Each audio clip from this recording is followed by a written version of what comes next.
Curated by Kohl's latest collection is now available in select stores and at Kohls.com. For a limited time, shop unexpected new favorites like reusable drinkware from Corksicle and fun arts and crafts from UB.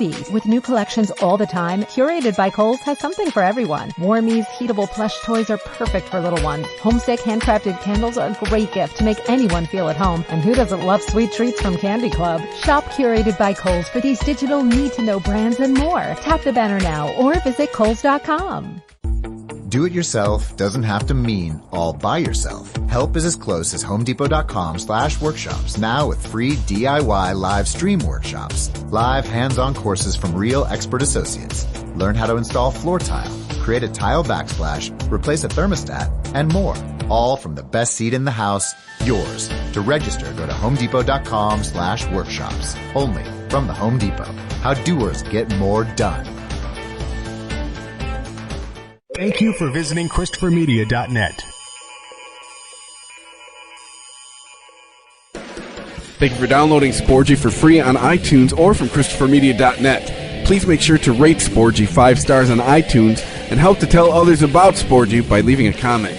Thank you for following Sporgy on Twitter at Sporgy Podcast and on Instagram at Sporgy_podcast. Please follow Sporgy on Facebook to like and share Sporgy. You can also email the show. The address is sporgy@ChristopherMedia.net. If you would like to donate to Sporgy, you can click on the PayPal button at ChristopherMedia.net. If you use Amazon.com, please click and bookmark the Amazon link at ChristopherMedia.net. It will not cost you any extra money, and you will help to support Sporgy. If you are looking to launch your own website, please click through the HostGator banner at ChristopherMedia.net. Christopher Media uses HostGator to host all of the shows produced by the Christopher Media Network.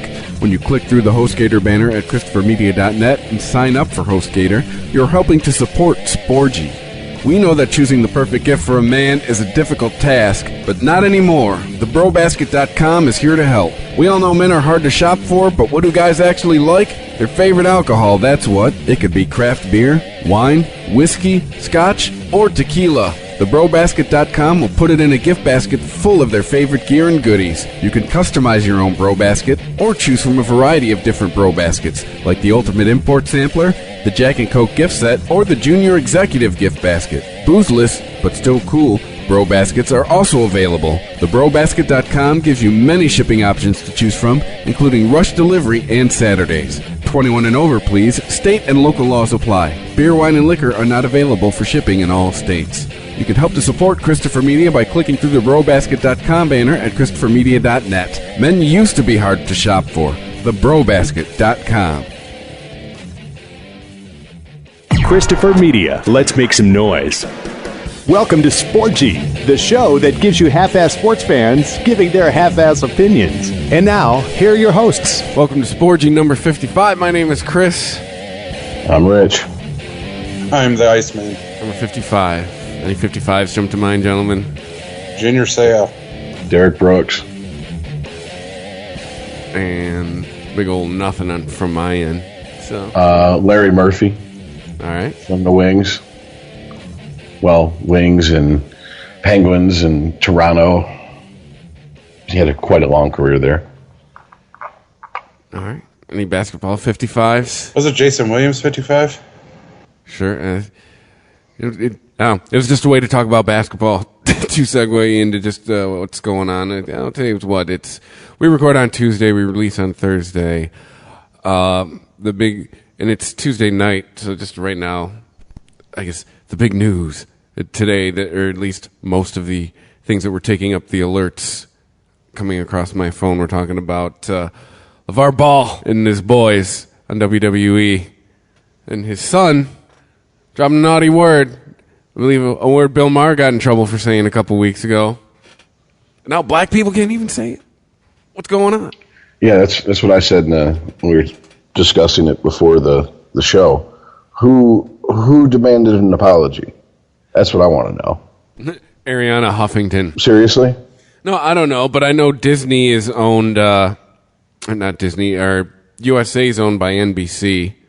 So that could have just been, because WWE's on USA, so that just could have been a preemptive, like, hey, this is the new climate we're in now. We're just going to apologize just to apologize. But more than likely, I'm sure somebody demanded an apology. Let's type in. Nobody could say anything anymore. Let's type in LaVar Ball apology and see what Google comes up with. Well, just like I said before the show, if it's coming from the usual suspects on the right, all the white people who get their nose out of joint whenever, someone says, oh, you can't say that. Only black people can say that. They go, well, black people don't want no one to us saying it. Why do they say it all the time?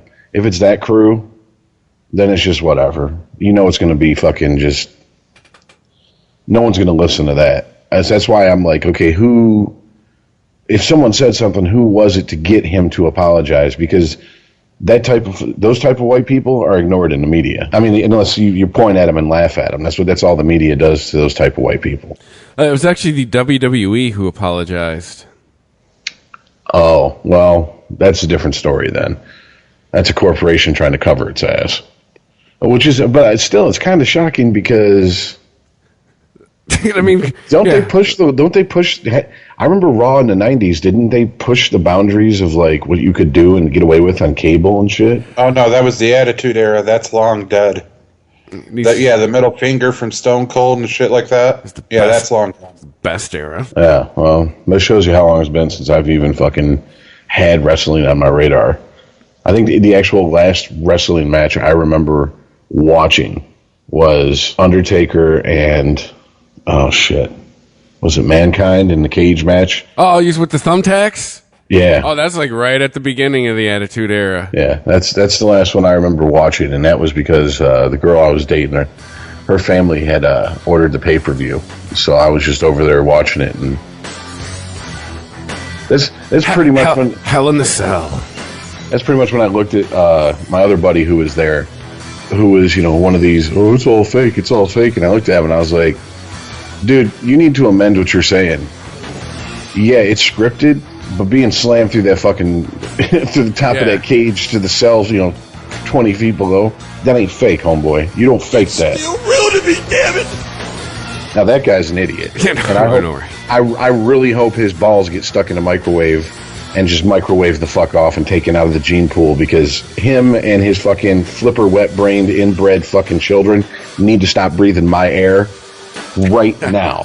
Right the fuck now. So, but yeah, I mean, it is what it is. It's a male soap opera. It's a scripted fucking television show with guys beating the shit out of each other.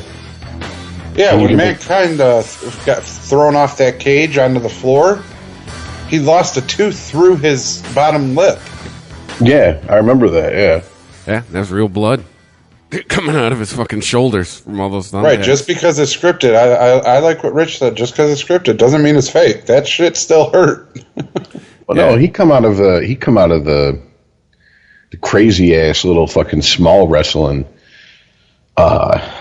leagues or federations. Yeah, I mean, those guys were fucking taking baseball bats wrapped in barbed wire to each other and shit. I mean, yeah, the Terry Funk era. Yeah, them fuckers were. I mean, basically, they're sadists. I mean, they just either that or they don't feel pain like normal people. One of the two. But yeah, that shit was. Put LaVar and Lonzo Ball in the middle of that. Jesus Christ, and I mean, recent LA Lakers pick in the draft, Lonzo Ball happened last week. I mean, it happened. Well, the only reason he was there is because they were in the Staples Center. Well, yeah, but I'm sure their agents set that up and shit. I mean, I get it, but it's. Are we ready for the LaVar Ball era? Because it's. I mean, you can argue it's already begun, but I mean, he went to the Lakers, so here we go. The circus has begun. He went exactly where he wanted to go. Yeah, the Lonzo, the Zoe and VAR show. We ready for this? Well, I don't know. It's going to be interesting because you got a lot of big fucking. Well, LeBron will be there in 2 years, right? You got a lot of big. You got a lot of big egos and in and surrounding that team at the moment. And I mean, wasn't there? Who got traded recently and then basically started talking shit about Magic Johnson started talking shit about him, saying he's a good player, but he's just not. D'Angelo Russell. Yeah, he's a good player, but he's just not a leader. And D'Angelo Russell was basically like, okay, well, fuck you, Magic Johnson. Don't really care what you guys say anyways. Wasn't that the guy that wasn't that the guy that busted his teammate for cheating on the internet? Wasn't that him? Swaggy P or whatever the fuck his name was? Was it? Was he the guy that snitched his boy out? And then claimed he was hacked? You weren't hacked, asshole. Yeah. You posted a video of fucking your boy talking about cheating on who's that big booty white bitch that's super pale that all the brothers think is fine? Iggy Azalea? Yeah, that dumb cunt. Yeah, that stupid bitch. I still say, brothers in the audience, if you want a super pale, average-looking white bitch with a fat ass, just come to Detroit. We grow them motherfucking bitches on trees, man. Our 98% African-American audience? Yes, exactly. But I'm not even fucking around. Seriously, just come to the Detroit metro area. When you get off at Metro Airport, call an Uber and say, take me downriver, and you're going to find a bunch of pale, useless white bitches with big fat asses for you. Hey, come to the east side. We got plenty of them here, too. Dated most of them. Anyway. So were there any surprise? I mean, did any of you guys even watch the draft? The NBA draft? Is it even really the event that the NFL draft is really? Which is even a non-event in itself. Well, the fact, like I was saying pre-show, that Butler went to Minnesota, people are like, wait, what? Yeah, there's all this talk Jimmy Butler was going to go somewhere to help someone win a championship, and he ends up on the Timberwolves. Okay. I mean, I thought you wanted to win, to bro. Stay in Chicago.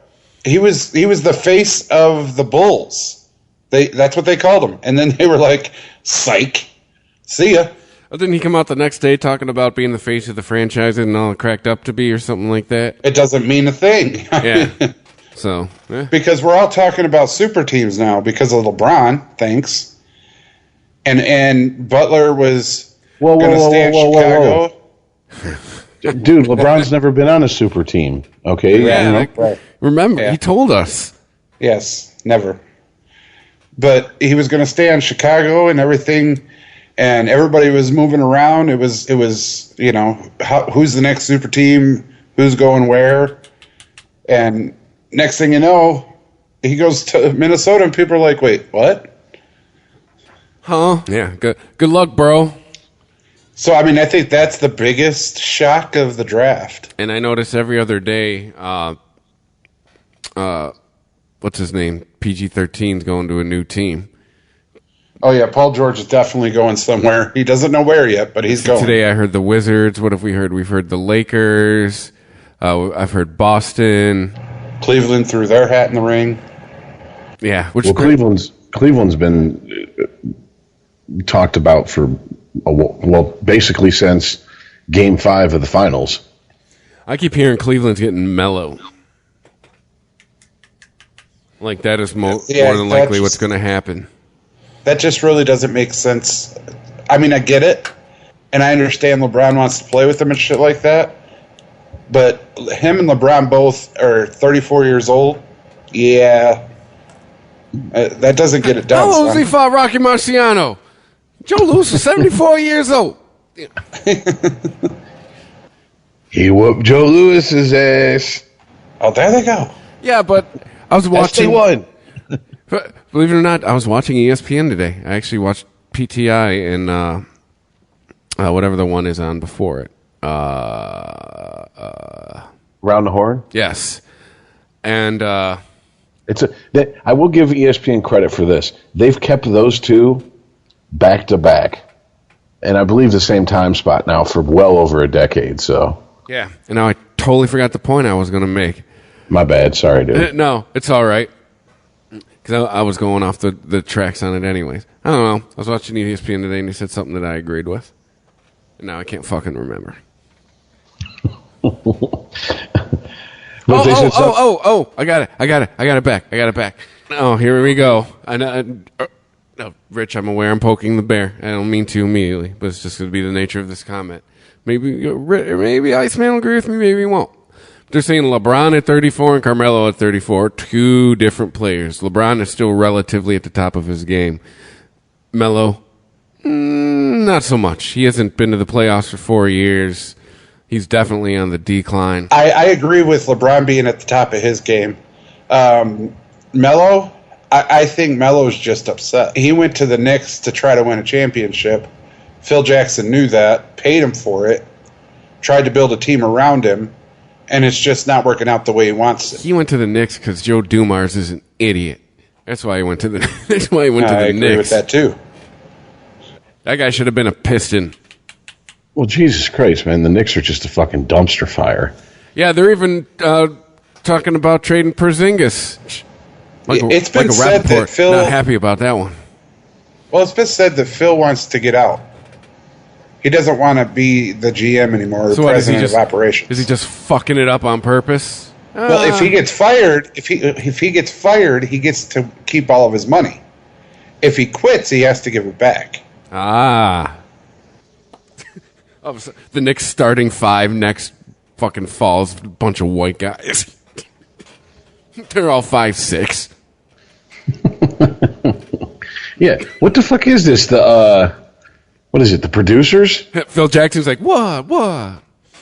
I mean, seriously, is this one of those situations where they're trying to tank? It's just so he can get fucking fired and keep a paycheck? Yeah, no, they got a good shot. Well, I mean, okay, Phil Jackson, I can't believe the man is fucking hurting for money. He's got 11 rings. He has nothing left to prove to anybody. That's what I'm saying. So if he's sticking around for just the money, then he must not have had a very good investment. It's Phil Jackson trying to pay cash for his next summer house. That's what he's doing. Doesn't want a mortgage. He just wants to pay for it in cash. Well, something. Either that or, like I said, he didn't have very good investment advice. Because I find it hard to believe that man... He's an initial investor in Pets.com. Won as many championships as he did in Chicago. Won a couple in L.A., and is living hand to mouth. He's telling Michael Jordan in like 97, no, I just invested in this company called Alta Vista, man. It's going to be the future. It's going to be the search engine everybody uses. And Michael Jordan was like, well, if I hadn't gambled all my money away, I would have invested in this Hey Jeeves search engine. Yeah, I hear that one's going to be the big one. How many more failed 90 startups could we plow through? Oh, Christ. Yeah. So NBA is going to be interesting. The ball era has begun because you don't just get one. Oh no, they didn't just draft Lonzo Ball. Drafted him and his dad, and it should be interesting to see how this guy is going to match up with. You got Magic in the front office, you got Kobe in the front office. It's going to be interesting to see all these egos rubbing up against each other, see who wins. I think it's going to be Magic, because at the end of the day, can't the Lakers go, all right, fuck all your bullshit and your circus. It's not, especially if he doesn't produce. If he just ends up being an average, 6-man, all right, you and your bullshit circus isn't worth it. Have a good one. You're no longer in the NBA. So. Oh, I mean, he's already talking shit. He's already saying that they're going to fucking make the playoffs in the first season. His boy's there, all this good shit. So, I mean, continue to write checks that you don't have to worry about cashing, buddy. I know, right? If I was his son, I'd be like, why don't you shut up? I mean, as fake as the WWE is, and we've talked about that, The Miz looked right at LaVar Ball and was like, and how many championships has you or your son won? Ooh. Yeah, oh yeah, definitely ooh. I wonder if they let them ad-lib to a certain extent, or if that was a scripted line. They definitely let them ad-lib. I believe it. I was going to say, yeah, that smacks of like just shit talk. But yeah, look, man, that's where his dad wanted him to go. I'm assuming that's where he wanted to go. Because for all the talk about him, about his dad, I couldn't tell you what his son's voice sounds like. I just know that his son looks like Screech fucked Drake, and they shat out that kid. I mean, I know. Is Mrs. Ball white? High yellow something. I don't know. I guarantee you she's not Aunt Vivian dark. I guarantee you that. And I'm talking the original Aunt Viv. So, I mean, I don't know, man. If that was my father and I was now a professional athlete, I'd have to set him down and be like, hey, Pops, it's not time to racist if it's true. Guess who's married to a white woman? LaVar Ball. Well, he's not all that dark himself. I mean, let's be honest here. I mean, he's not exactly like, you know, if Rick James was still alive, he wouldn't be calling him darkness. Yeah. So, but yeah, if I was a professional athlete and my father was talking all this shit, I'd definitely pull him aside and go, "You need to shut up now." Yeah. Your job of trying to sell me to get me drafted to the team that you want me to go to is over with. Yeah. Job's over, Dad. I got drafted. Now it's time for me to go to work. Yeah.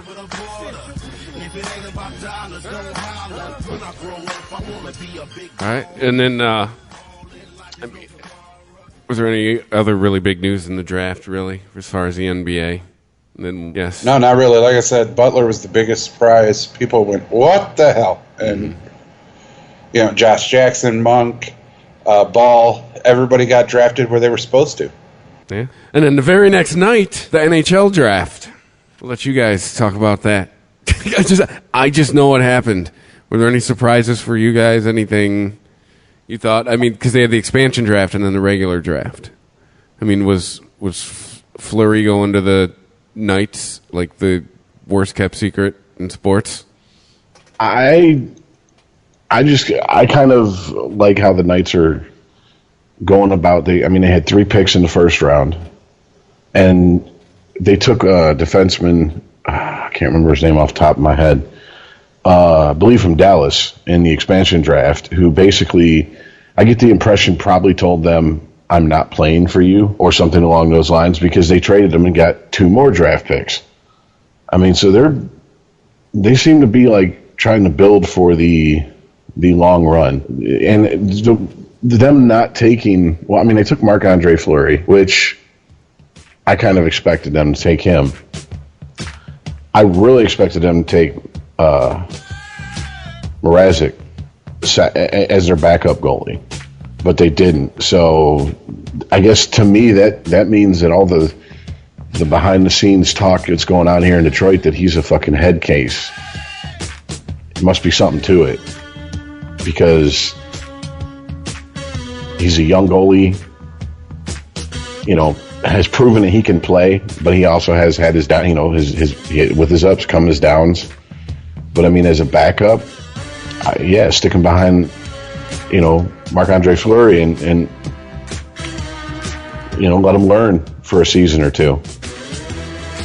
I mean, Fleury ain't getting any younger, so. Well, yeah, but at the same time, though, they have a chance to get the Stanley Cup winning goaltender. Why not get him?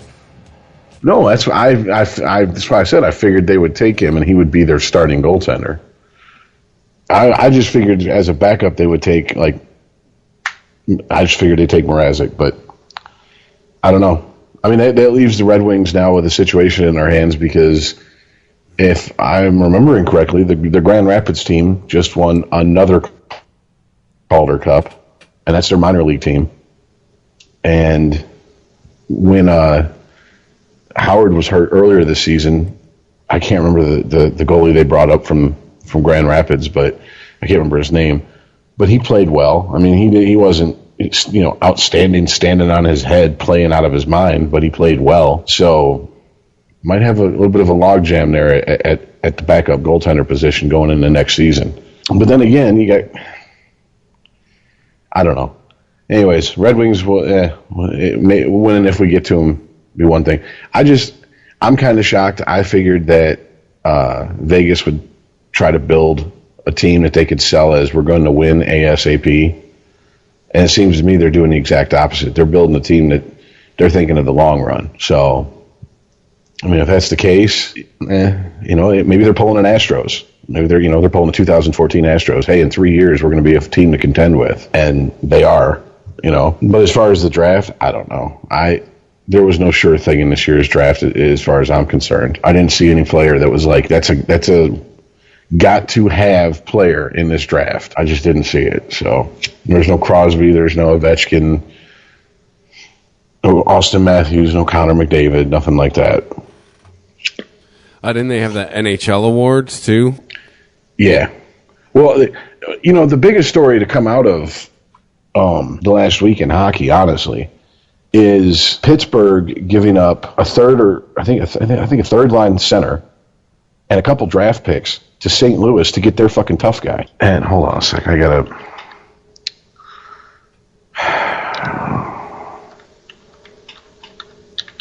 We could argue too. Now they got a big hole at goalie. Yeah. They trade.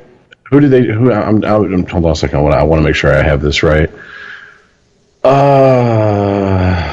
Yeah, Ryan Reeves, who is maybe the disputed heavyweight champion in the NHL as far as, you know, dropping the gloves at the moment. Yeah, he's now a Pittsburgh Penguin, and it is completely in response to the fact that they were getting roughed up in the fucking playoffs last season.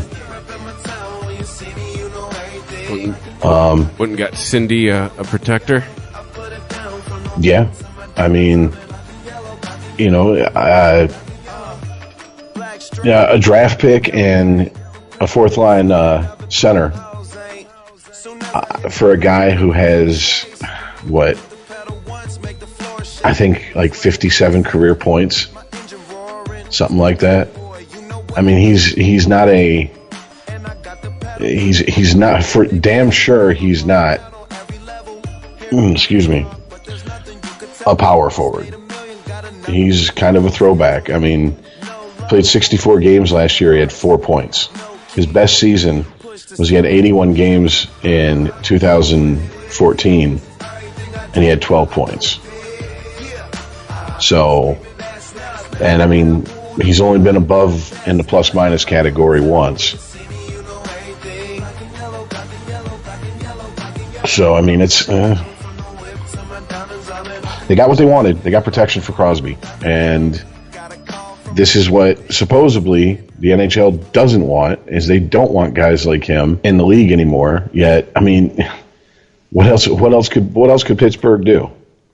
Stanley Cup champions just got the biggest one they could find. I mean, you know, look, there's certain hockey reporters who just, you know, they just fucking... Crosby and Bettman thread their little fucking dicks out through their pants, and they just fucking suckle off whatever they give them to fucking stick in their mouth. I'm not one of those guys, but Pittsburgh was getting the shit beat out of them, and rightfully so. I'm sorry, Crosby's a well-known cheap shot artist. Only the biggest Crosby fucking cocksucking fucking fan is ever going to say different. Someone who's just completely, I mean, has just drank so much of his semen, it's oozing out of his fucking pores.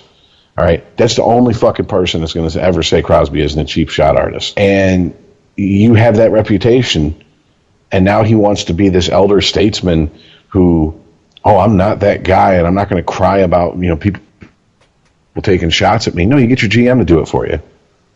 And then when nothing happened, what'd he do? That GM went out and did what fucking hockey teams have done since the beginning of the NHL. Get someone to protect your star player. So it's going to be interesting. For damn sure it's going to be interesting. Because I saw a breakdown of fighting majors in the NHL, and Pittsburgh was probably in the middle third, around the middle of the pack, and you know, Nashville was right at the top. I mean, so if you want to talk about teams that you know, Nashville made it to the finals playing with a brand of hockey that is frowned upon from certain people in the hockey world these days. And I mean, who the fuck thought they were going to be there when the playoffs began? We've had that conversation. Just the biggest homer for Nashville. That's it. Did you guys see the new jerseys come out last week? Yeah. Apparently Nashville's fans not happy with the new jerseys. I don't know why they don't go back to CCM. They keep going to Adidas, Reebok, blah, blah, blah, Nike for a minute. It's all a money grab is all it is. Well, that's the same way with football jerseys. The Nike jerseys suck because they're all iron press on. You wash them 3 or 4 times, there goes your jersey. Yeah, unless you want to spend $400 on a fucking authentic, you know, on-field jersey with sewn on and everything. And like I said, $350, $400 depending on the team. That's ridiculous. That's a lot of fucking money, man. For a shirt. Yeah, fuck all that. I'll take my. I mean, I had a legit All-Star jersey that was given to me as a gift, and through pure fuckery and being poor and having to live with other people, this bitch who was fucking sweet talked her way with my roommate at the time into staying with us, basically threw it away. Oh. Yeah. And the response was, she very soon afterwards, her ass wasn't living with us. Let's put it that way. But the response was, "Oh, well, sorry." And I was like, "Oh, well, sorry. Okay. Bitch, you got to go if you want to keep breathing. There's your choices." So, but yeah, I mean, it's just a money grab. It's just something new. And they're going to pump it up as though it's going to, it's going to do this. It's going to be more form-fitting, blah, blah, blah. No, they never are. So it's just a way to get more money. That's it. I mean, I'm really surprised they didn't come out with, I'm surprised they haven't mandated teams have a third jersey, like official third jersey every season. I'm kind of shocked by that. Home, away, and extreme. Yeah, I mean, because the NFL basically is doing it now. They have the home, away, and the color rush jerseys. Yeah, the color rush. Oh, the color rush. There's some baseball teams that have had like 4 or 5 jerseys in a season. I'm just surprised the league hasn't mandated it, so it's another excuse to make more money. But hey, NBA's selling ad space like they're fucking soccer jerseys or NASCAR. So who knows what's coming? Yeah, and we said it as one of the subjects we first talked about when we first went on the air, Chris, and we both said before in our lifetime we're going to see at least one sport have a bunch of fucking advertisements on their jerseys. Mm-hmm. And what's gonna happen when you got someone who's with Nike, but the team's main advertiser is Reebok or Adidas, but they have an exclusive contract with Nike. How's that going to work? See, now you're going to have to hire a traffic director just for fucking your jerseys. All right, well, we got to make sure we got no competing anything. Oh. I mean, isn't it just going to lead to shoe contracts with teams, if you think about it? Yeah. Kind of like what college does already? I was just going to say, like with Michigan and you have the jump man, the Michael Jordan jump man on Michigan football jerseys. Yeah. It's just going to go to that. That's all it is, Michigan basketball jerseys as well, I think. Yeah, it's pretty much an all Michigan athletics. I mean, and speaking of teams who have a ridiculous amount of jerseys, how many different uniform options do the Oregon Ducks have? Like something like 25 between all the different jerseys and nobody likes any of them. Helmets and shit. Well, their colors are garbage in the first place, but I mean, that's what I'm saying. Nobody likes any of them. The Pacific Northwest ain't doing real well as far as jersey colors out there, because I think Seattle's are fucking ugly. I think the Huskies, purple and yellow. Oh God! You're talking about the Seahawks, the blue, the green, the white. Yeah, come on, the neon green for the win. Jesus. Yeah, I got no beef with the Seahawks color scheme. I think it's disgusting, but that's just me. It looks like something that after a heavy night of drinking and eating White Castle that I flushed down the toilet. I don't know. This creamsicle wearing motherfucker over here. Hey, I never wore the creamsicle. It was a Pewter Power All-Star jersey. All right. The chick who I was with at the time knew better than to show up with a creamsicle jersey and expect me to wear it. But yeah, so I mean, it's the slow season. I mean, we're sitting here talking about fucking the NHL introducing new jerseys, and I mean, I still maintain that Ryan Reeves going to Pittsburgh is the biggest story in the last week in the NHL, because it's going to be interesting. Hey, real quick, just to distract us one more time, or just to answer a question. Oregon has 17,280 possible uniforms. Get the fuck out of here. I'm looking at an article from January 12th, 2015 from For the Win, sponsored by USA Today Sports. It says Oregon could wear a different uniform every game until the year 3344. Jesus Christ. And Earl's right. They all suck. Yeah. They're all green and yellow. That's all they got. But anyway, sorry. That is ridiculous, man. That is, if I was a student at that college, I would say, why is tuition not like $2 per credit hour? I know, right? Because if you're selling this many fucking jerseys, there's no reason for me to be paying, a couple thousand for a fucking 3 hour or a 3 credit hour class. There's just no reason. But and the athletes get none of it. Oh, of course. That's the beauty of using the college football as the NFL's minor league system. I think that's one of the reasons the NFL is as far as the money-making league out of all the sports leagues in America, is the league, because they don't have to support a minor league system at all. They let college football do it for them. Yeah. So that's a lot of money they are saving. And they love to pretend that they're not involved with the NCAA. Okay, yeah, all right. See, now I'm getting in, one day, now I'm getting like some deep state NFL shit. Yeah, they're not involved with, the NFL isn't involved with the NCAA like peanut butter is not involved with chocolate in a Reese's Pieces cup, okay? Yeah, come on now. But, speaking of minor leagues, did you hear Tebow Christ got bumped up? Got promoted? To what? To the high single A team for the Mets. Oh boy! From the ball boy to the bat boy. For no good reason.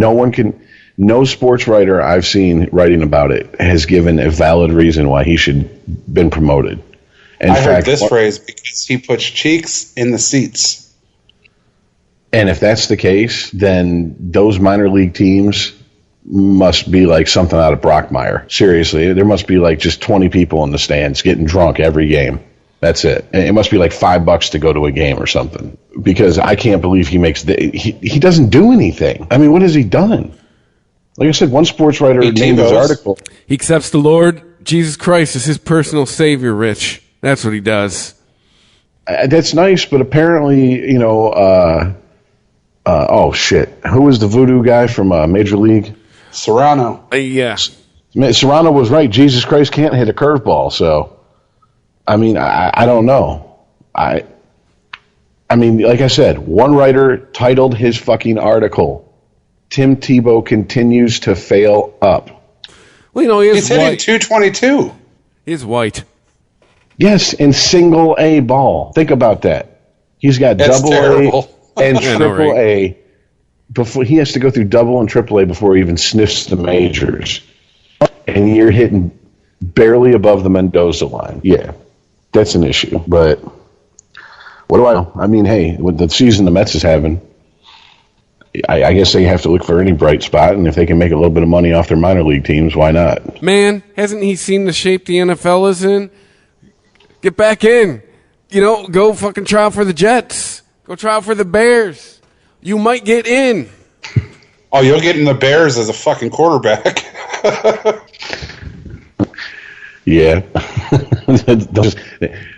I mean, Chris, honestly, I think if you make a YouTube video of you throwing a football around, they're going to sign you to a contract. Yeah, dude. Get that NFL money.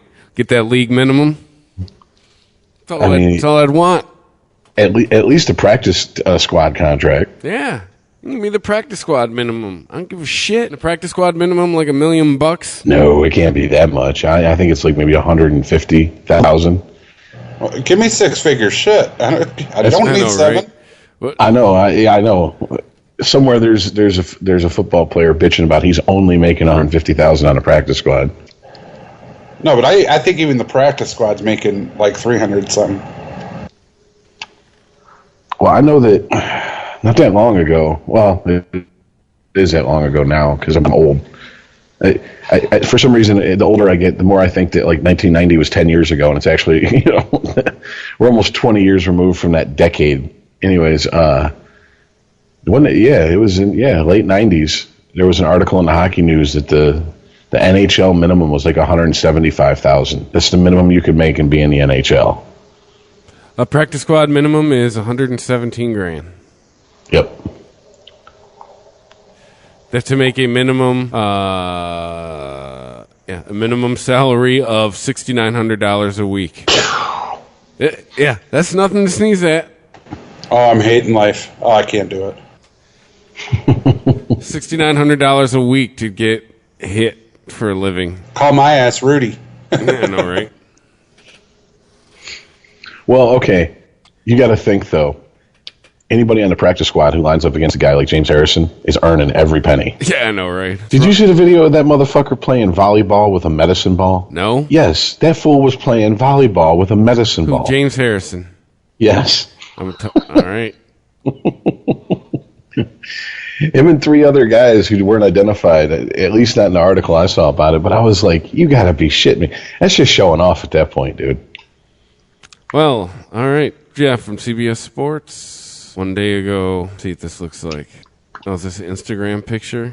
Or is this a video? It should be a video. Oh, here we go. We have a little spinny thing. What? No. Now some guy's getting a golf ball hit off his face by his kid. That is not what I wanted. What? Did you go to America's Funniest Home Videos website? What the fuck?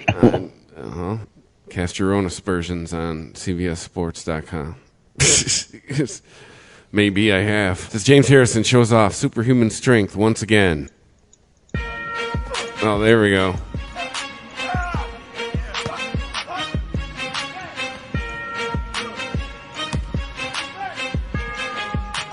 Oh, here. I'm about to sound like hipster as fuck right here. It's like, well, it's like they're throwing it. They're not like playing volleyball with it.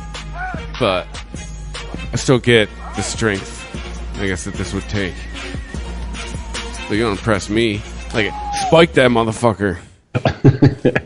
Well, the video I saw, he did run up to the net and basically just throw it down right on the other side of the net. So. Serve it.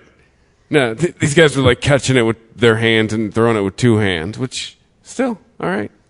30, dude, James Harrison is my, oh my God, if I did that, I would complain about it for the next month. If I did something like that. If you did that, you'd have to find out if your insurance covers chiropractor. I sat down this morning in a stool and my right thigh is hurt all day. All right? Hey, welcome to sciatic nerve pain. I know, right? And dude, once it starts, it never stops. Yay. That's the tip of the iceberg, buddy. Yeehaw. But this motherfucker, he's playing volleyball with a medicine ball.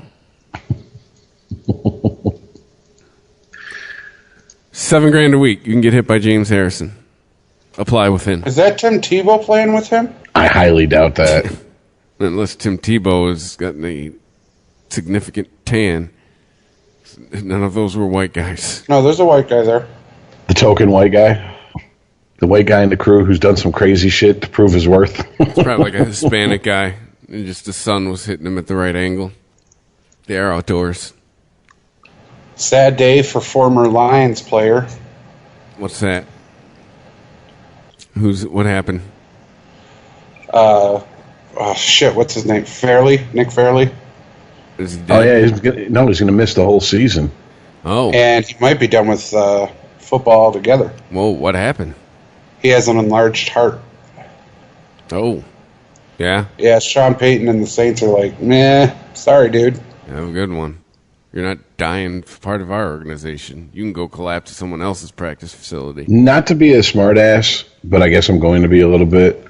Is this a surprise? No, but I mean, so does this like retroactively make the Lions getting rid of him look good, or not? Or not? Maybe they knew. Maybe they knew. You already know Earl's answer, so yes, made him look like super geniuses. Well, they made him look like a super genius, whether he has an enlarged heart or not, because the man was always hurt. Always. Well, he was also one of those guys that I remember when he got drafted, he was like super cocky, throwing attitude all over the place. And in in my experience, guys like that most of the time are selling wolf tickets more than fucking actually walking the talk. Well, the other thing is, dude, he was standing next to Ndamukong Suh. You can talk a good game when you were standing next to Sue. It wasn't just Sue. They also had Van den Bosch, and that was when the Lions had the #1 defense in the league that year. He was part of that. Yeah, it was the defensive line that it was feared. It was like, I don't want to run. Exactly. Which was completely a shock for us here in Detroit. Yeah, that was the one time in my life where the phrases best defense in the league and Detroit Lions were uttered in the same sentence. It was a nice feeling to have. Match. You know, it would be nice to have it in the same sentence with Detroit Lions. Playoff win. But it's June. All right. Wait a minute. Training camp's next month. Let's get ahead of ourselves. We're not gonna make our predictions. I mean, I know Earl says they're going undefeated all the way to the Super Bowl, where they're going to crush New England. You know what? What in a week or two here is going to be the tumbleweed week, where nothing's going on. Like even Wimbledon's on break the same time as the All-Star. Maybe that's when we'll. Ooh! Did you guys hear about that? We'll go through and pick the. Oh yeah, there is McEnroe said some shit about Serena. And he didn't apologize? And he ain't gonna. Yeah. Yeah, unfortunately, he didn't get the memo that, using stuff like facts and biology and, shit like that. Yeah, that's frowned upon in today's society. I mean, because this is, part of me thinks this is a setup to get another, who was it, Bobby Riggs and who was a female tennis player that he played that was at the top of her fucking game in the middle of her career, and he was like a decade plus retired, and she come out and beat him, and it was like, I am woman, hear me roar. Oh, congratulations, you beat a guy who hasn't fucking played, professionally or competitively in a decade. Way to go. Came out of retirement. Well, I mean, let's be honest. It's one of the few sports where you could put women against men. It's not a contact sport. Well, anybody that knows anything about Serena, I've watched Serena and Venus since they came onto the scene. Venus, no, she couldn't play with the guys. She just couldn't. She was quick in her younger days, but now, no. But Serena is a fucking beast, bro. I know many, many, many men that have said, I do not want to stand on the other side of the court when she serves the ball.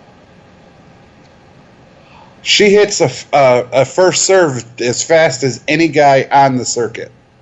That's what I'm saying. Tennis is one of the very few sports where they could have co-ed, I guess, for lack of a better word. And okay, you want to talk some shit? You want to say you can hang with the boys? Go ahead, prove it. Really, I'm looking up what he said here. This is really all he said. But I mean, I guess why am I surprised anymore at anything? But he said all that he said. I'm minimizing it. He said that she'd be like number 700 in men's tennis if she played. What's his exact quote? She'd be like number 700 in the world if she played on the men's circuit. Right? No, she wouldn't. Which is, it basically is an exaggeration. It's like when someone says, I gave 200%. It's impossible to give 200%, but we all know what they mean.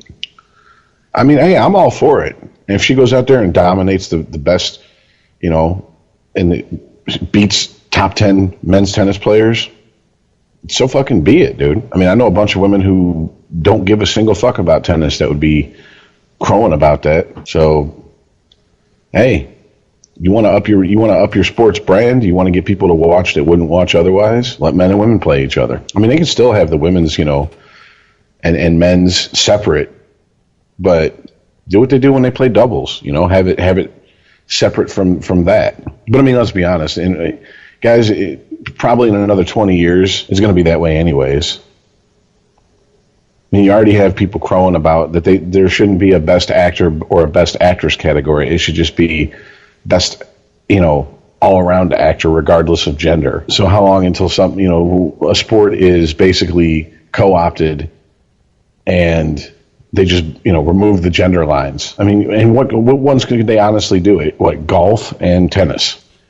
I don't get Serena Williams' statement, though. Right at the end, she says, she tweeted, I've never played anyone ranked there, in quotes, nor do I have time. Respect me and my privacy as I'm trying to have a baby. Good day, sir.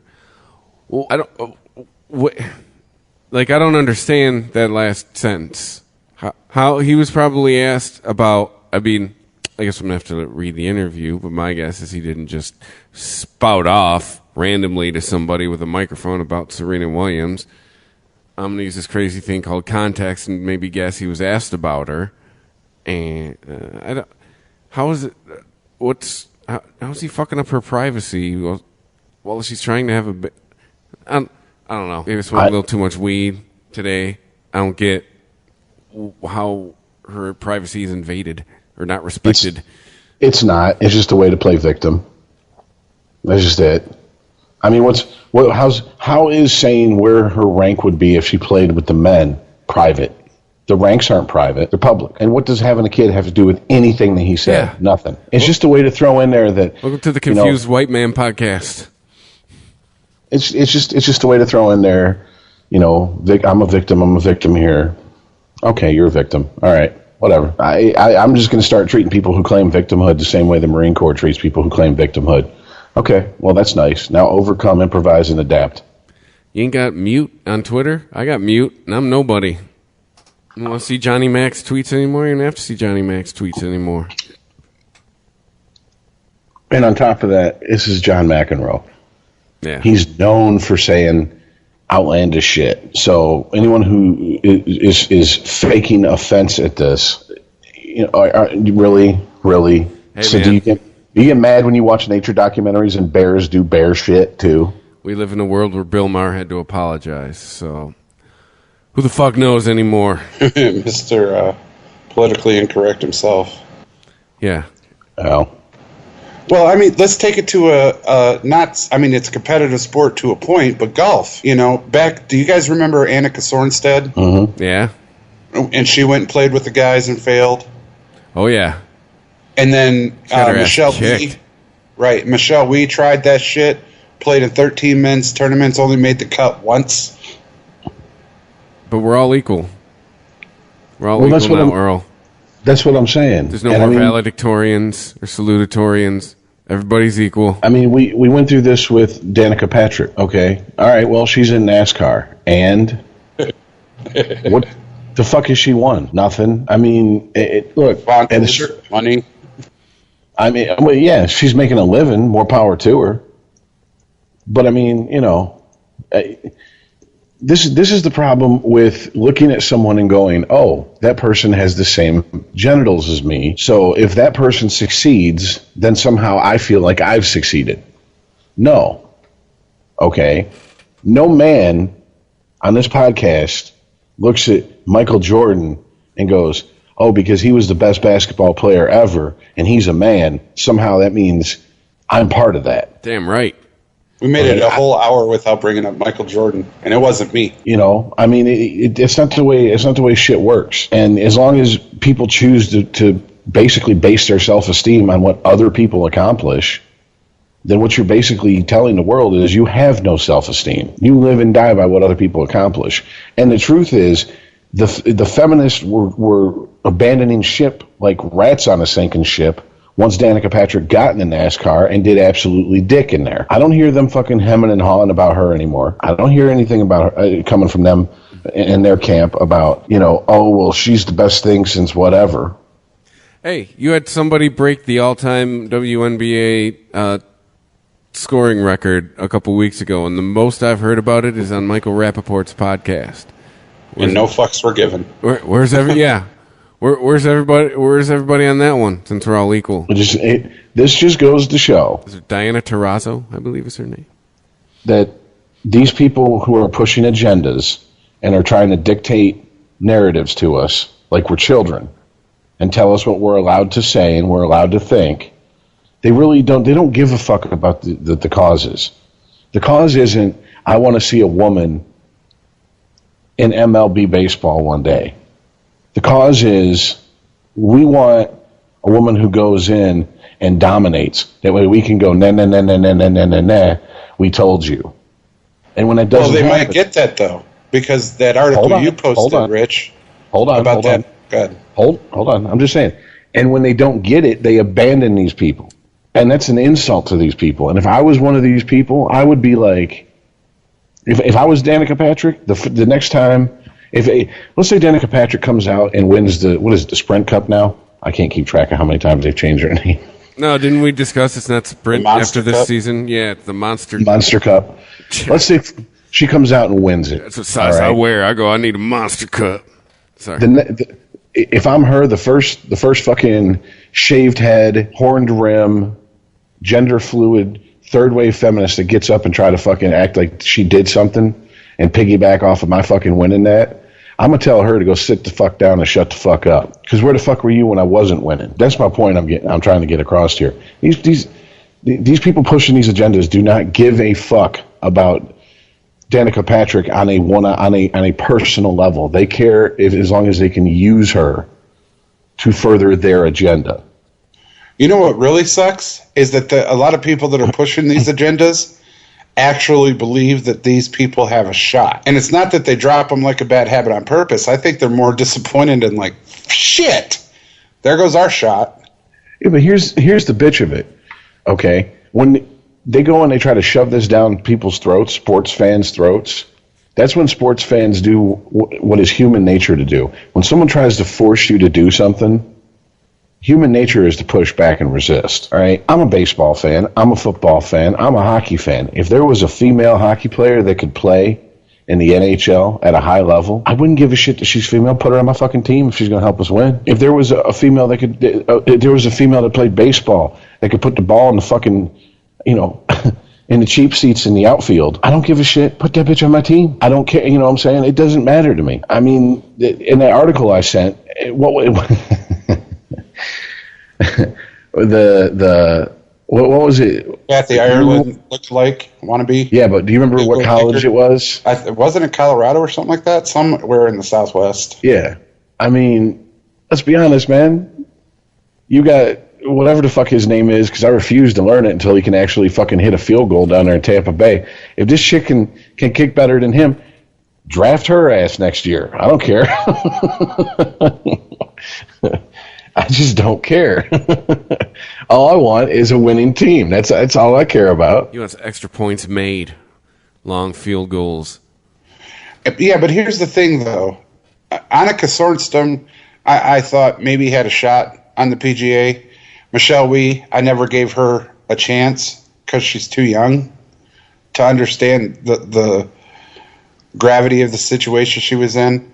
I'm just going off women in sports. Danica Patrick, everybody knew wasn't going to be like a front runner in NASCAR. Just the fact that she's a woman and was in NASCAR was a great story and rally cry for people to watch it. But she was never going to win a cup. And I'm going to call it the Winston Cup. I've never called it the Sprint Cup, the Nextel Cup, or Mommy Daddy's Cup. It's the Winston Cup. Always will be. Chick-fil-A Cup. Yeah. The Denslow Cup. No. Basketball. Take a back seat, fucker. That cup. Well, look, I mean, I think we all can agree Serena Williams is, up to this point in history, the most dominant female tennis player ever. Oh, yeah. I mean, I don't even think that's up for debate. Like, top 50 men's? But moreover, that's one of those. I don't see her as a Danica Patrick. I don't see her as a ratings getter. I actually think she could really compete in the men's side of tennis and do very well. Well, what?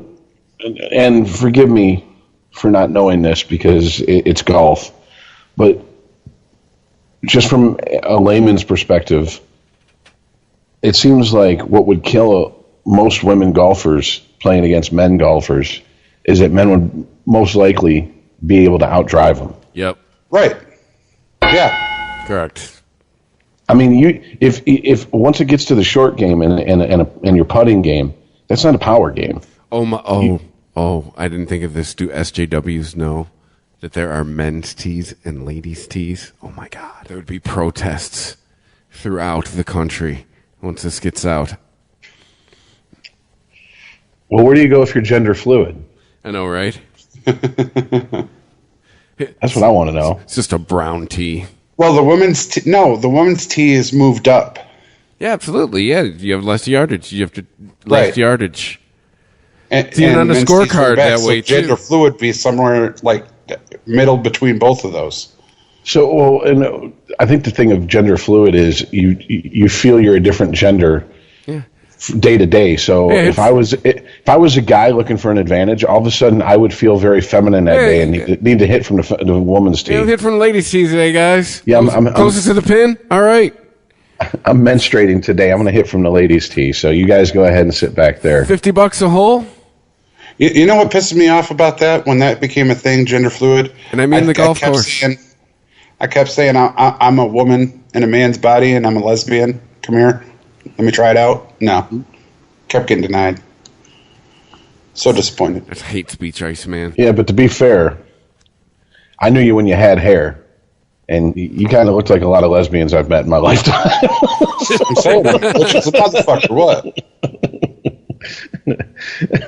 I mean, and some of them girls, some of them sisters, they actually had more facial hair than you. So I don't know. Kind of scary. But I mean, okay. Look, since we're kind of like in a lull in the sports, we're entering the period where there's going to be a couple of weeks where it's going to be slow. I mean, we might as well talk about subjects that aren't necessarily in the news because there's not a whole lot of shit to talk about in the news.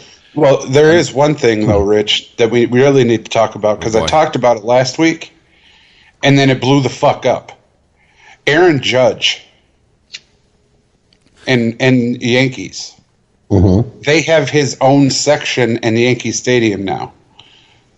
Why is that where he hits the most?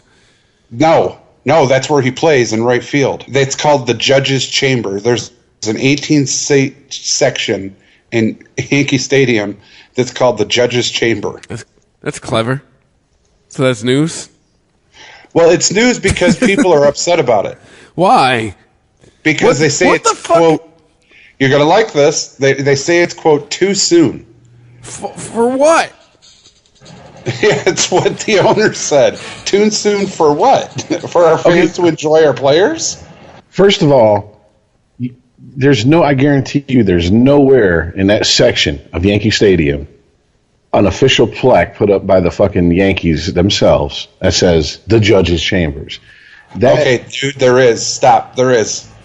There's a big brown plaque. It looks like a courtroom setting, and it says the Judge's Chamber. Hold on. Who put that up? The Yankees or the fans? Yeah, the Yankees. And it's an 18-seat section. Okay, well, then the Steinbrenner family is doing what the Steinbrenner family does. They're cashing in on their star player. But I mean, is this anything new, guys? Down in Tampa, they have little sections where fans sit up near the field are named after different players. You know, there's like Allstott Alley and, you know, blah, blah, blah. And I mean, that's not the black hole for the Raiders. I mean, this is the dog pound for Cleveland. There you go. I sent it to you.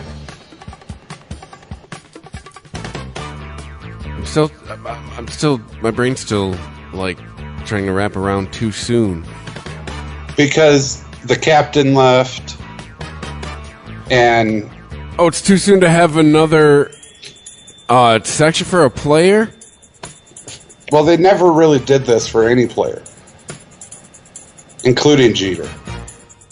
Well, you know how it's going to be too soon? It's going to be real simple. In 3 seasons out. Yeah, in 3 seasons, if we're going, hey, remember that 1 year that he, you know, was amazing and then he fucking petered out? If he turns into Mark Fidrich Part 2, then I guess that people have a fucking legit beef. Everybody dresses in robes, but I don't see it. He might have to get hurt. You know, I'm not putting a hex on him, but he would have to get hurt. Or they'll do a blood test. Like, wow, there's more HGH than blood in your body. I mean, that's kind of. I mean, that's the pace he's on right now. Quite honestly, is at some point people are going to be like, okay, drugs, calm down, Aaron, drugs. Go face the judge in judge's chamber. Yeah. I mean, but yeah, I mean, recording this podcast, he's like 2 for 3. He's got a ribby. Dude, the dude is sick, man. He's hitting just astounding. He's got like astounding numbers, and his strikeouts are high as hell. That's what's really 330 average. Right. 26 home runs. Wow. Well, he's a power hitter. Power hitters tend to strike out a lot more. It's very rare to have a power hitter who has a great eye at the bat. I mean, that's one of the things that made Miggy so... I mean, 330, that's great. It's 1 out of every 3 times he's hitting the ball. Well, that and the other 2 times he's striking out. Well, and that's... But once again, this goes back to the whole sabermetrics thing, man. I mean, that's, on-base percentage. What's his on-base percentage? .443. I mean, he's 100 points above his batting average. I mean, that's so 43% of the time he goes to bat, he ends up on base. 60% of the or time, scores a home run. It works every time. So that's not too bad. But yeah, I mean, I'll tell you what, longest home run ever. In that 1 week, the next week he's like the shit in the Yankees. Oh yes, as a fantasy owner, I'm quite pleased. He's just sitting on the waiver wire. Well, I'll tell you what. When he finally gets that big paycheck, you better do something about them fucking teeth. Yeah, I know, right? Yeah, whoa. You see the gaps like that since Strahan. Homeboy looks like he could eat a carrot from around the corner. I mean, dude, there's some choppers. Yeah, he is a goofy-looking motherfucker. But he's going to be rich. Yeah, that is true. Yeah, didn't we discuss? Isn't he only making like $500,000 right now? Yeah. Rookie contracts are a motherfucker. Well, guess who just earned his payday? Well, he's got to put together a whole season. Just keep in mind, we're coming up on the All-Star break. Season's half over. Well, you know how he's a sensation outside of baseball? Rolling Stone is doing an article about him. Really? About how he's changing baseball. Not really. How? He's hitting the ball more? I mean, like, oh my God. Yeah, I'm sitting here looking at it. Yep. It's obvious, like, people younger than us are starting to run things. Like, when you hear things like that, like, how is this guy changing baseball? He's not changing anything. He's hitting a lot of home runs for the Yankees. What? He's a nice guy? Is that why? Because he's doing it clean without drugs? Oh, is he white? Is that another thing? This is kind of shocking. I didn't know this. Yankees rookie record for home runs is 29. Oh, give him a week. Yeah, exactly. He's 4 away at the time of this article. Hey, he's playing right now. Game ain't over yet. And I know the overall record for rookie home runs is 49, set by McGuire in 87. And I think he's got a very legit shot of beating that. So, but I mean, is he a Mike Trout? Is he a 5-tool player? I mean, he's sitting in right field. That's got to tell you something. Oh, dude, I watched him run down and chase fly balls. The cat's got skills, man. It's not just a power hitter.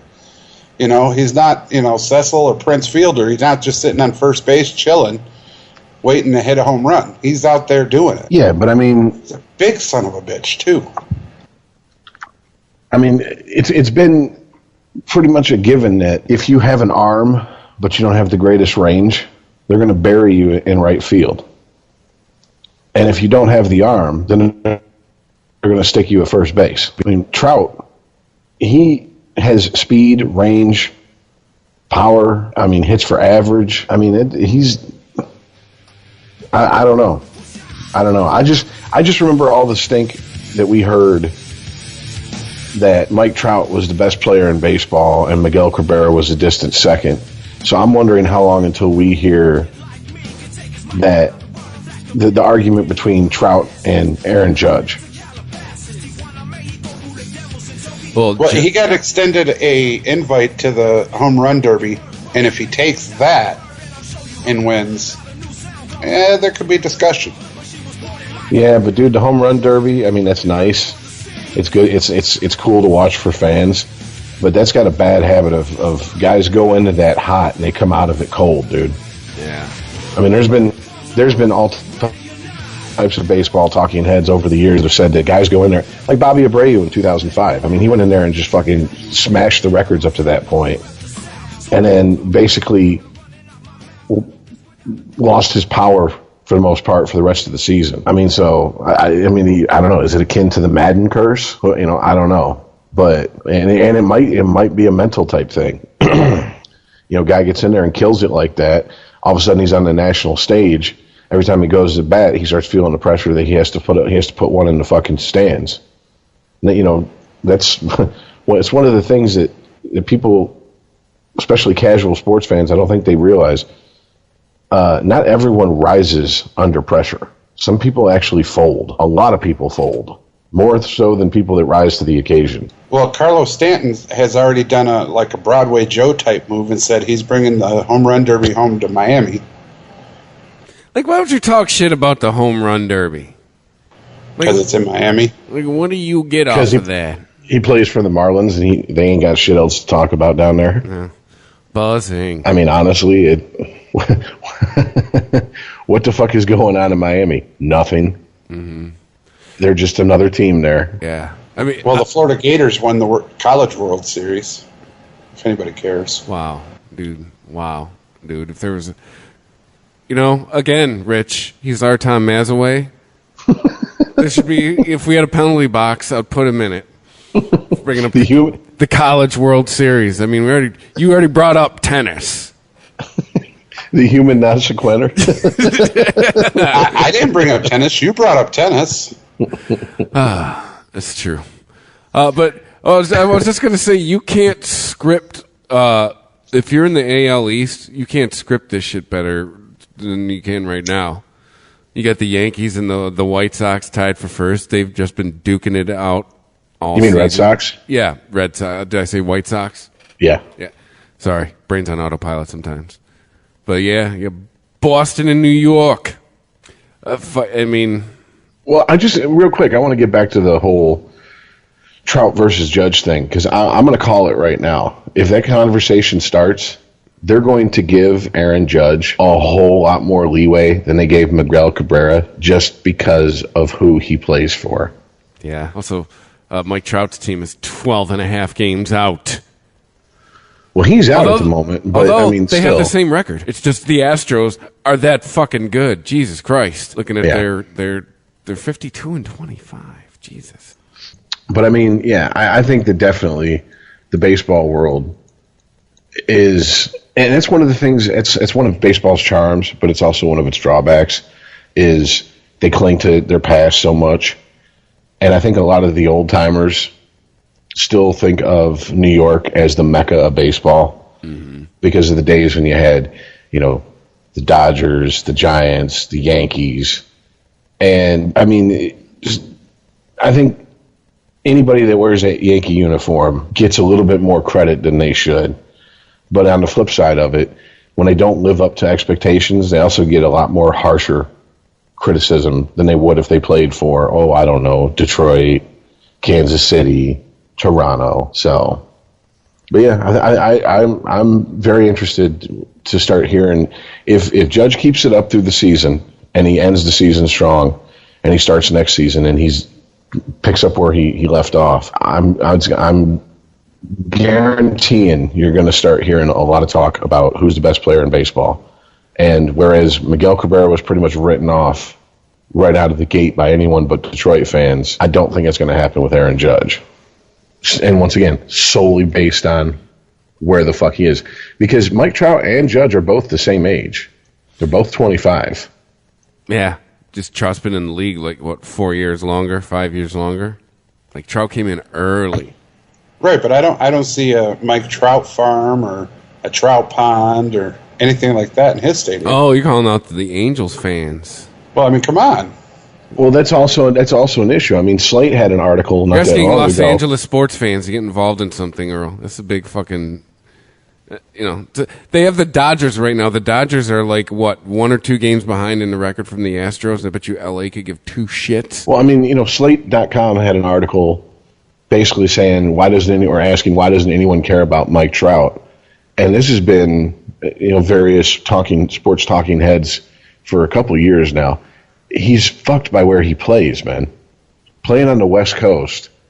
Most of the media headquarters are on the East Coast. ESPN is in Bristol. Where's Fox Sports headquarters at? Fox? Not Atlanta? Yeah. I mean, TBS, their sports divisions, I'm guessing out of Atlanta. These are all East Coast time zones. So you got a lot of people who aren't up at 10:30 at night when Anaheim games start, let alone watching the whole thing until 1:30, 2 o'clock in the morning. Yeah. Because for all the talk of shortening the length of games, baseball games have gotten longer this season than ever before in history. I heard something that's they keep talking about they're going to see coming soon that I'm actually a fan of. The concept of, the pitch clock? I mean, yeah, you got a shot clock in baseball. You got a shot clock in basketball. You got the play clock in football. Why not a pitch clock in baseball? I mean, is that such a big adjustment, saying you got so much time to get a pitch off? Yeah, but what's going to be the penalty? Is it going to be like a balk? Are they going to give the batter first base or a ball? That's too light. That's too light of a fucking punishment. Because if that's the case, then who the fuck cares? I'm with you on the balk. You could put a guy on base. You fuck that shit up. I mean, if I'm a pitcher and I'm ahead of a guy 2-0, and he just keeps fouling pitches off, then yeah, I'm worried about. Okay, I don't want to throw him a meatball. Blah blah blah blah blah. But if you're sitting there and you got the guy on the ropes, you don't give a shit. And 2-0, okay, give him a ball. Okay, big deal. So it'd have to be a balk. I mean, that's a big fundamental change to the game. I mean, that's right up there with putting a guy on second in extra innings to start the inning. I mean, that is like... But, I don't see it as that shaking things up that much. Just you have a time limit to make your pitch in. I mean, I don't see that shaking things up as, say, like putting somebody on second. Cutting down the meeting time on the mound. Well, also, I'm not talking about the pitch clock itself. I'm talking about it being a balk if they go over and they violate the pitch count. I guess or the pitch clock. I don't see it fucking with the integrity of the game as much as something like just putting somebody on base automatically, because that's like giving you credit for shit you didn't do. But here's the problem: is that when Joe Torre started winning with the Yankees, he was infamous for stalling the game. If you look at those early 2000 Yankees-Red Sox games, those games went on for fucking ever, man. Because, he would come out in the middle of an at-bat. He would change pitchers in the middle of an at-bat. He'd send his pitching coach out, and then, a batter later, he'd come out, and then he'd come out and he'd do a pitching change. It was just ridiculous. Half the time, you'd have everybody on the fucking infield up at the pitcher's mound. Hey, man, I'm one of those. Maybe I'm one of the part of the problem. We talk to the baseball purists. I'm one of those people who's kind of on the side of let's speed this game up a little bit. I'm with you. But the problem is that Joe Torre started winning with that style of baseball. And what is sports? For the most part, sports are copycats, leagues. Yeah. When teams start seeing teams succeed doing something, they copy it. Yep. The NFL is the worst for it. I mean, the NFL is, if a team starts to have six, remember the Wildcat? That was going to be the new hotness. The rage in the late 2000s. It's all about the Wildcat. Yeah, before that it was, the cover 2, Tampa 2 defense. Before that it was the West Coast offense. I mean, that's the whole reason they brought Steve Mariucci in here to Detroit, was to implement a West Coast offense. So what you're saying is we need some millennial managers in baseball, and then we can get this pitch. We can speed up the pace of play. Get some ADD think about it. Managers.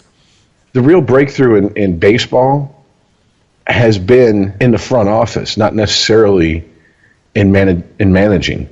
Like the biggest thing as far as managing the game that has come about is the shift, the extreme shifts they do for left-handed pull hitters. And that was an answer to guys like David Ortiz and, guys like that who just constantly pull hitters, constantly hitting it to the right side. But, I mean, the major shift in thinking in baseball came in the front office with the whole Moneyball situation. We haven't really had an on-field shakeup. A manager who come and just revolutionized how people look at managing the game. So maybe it is time for, I mean, that's what they were trying. That's what Tigers are trying with Awesomeness. I'd say that experiment's failed, though. I mean, he's not the right guy. Maybe it is time to start giving younger fucking managers shots at fucking teams. Or you could even argue that baseball, you have a huge opportunity to kind of roll like the NFL and where NBA, in where you can argue that in the NBA, if you can control the pace of the game, you win. And I see an opportunity like that in baseball. It'd be some unorthodox shit. But, if you can control the pace of the game, you could some next level shit for baseball. I don't know. Hey, do you guys know who Matuk is? What? I don't even think you know how to say what you just said. I don't. Why don't you spell it? Mahtook. Mahtook. Matuk. Yeah. Sounds like a restaurant. Mikey Matuk? Yeah. Oh, he's for the Tigers. He played for the Devil Rays, according to Wikipedia. It's right in front of me. Why are we looking this guy up? I was just watching Sports Center. He made it like a killer catch, and I was like, ADD motherfucker. I just never heard of the guy. We're like talking about changes in baseball. That's a change. I never heard of this motherfucker. A baseball player made a catch. Yeah, that's a change. You are like the fucking... A baseball player I never knew existed on the Tigers. You're like the dog in Up, dude. Squirrel!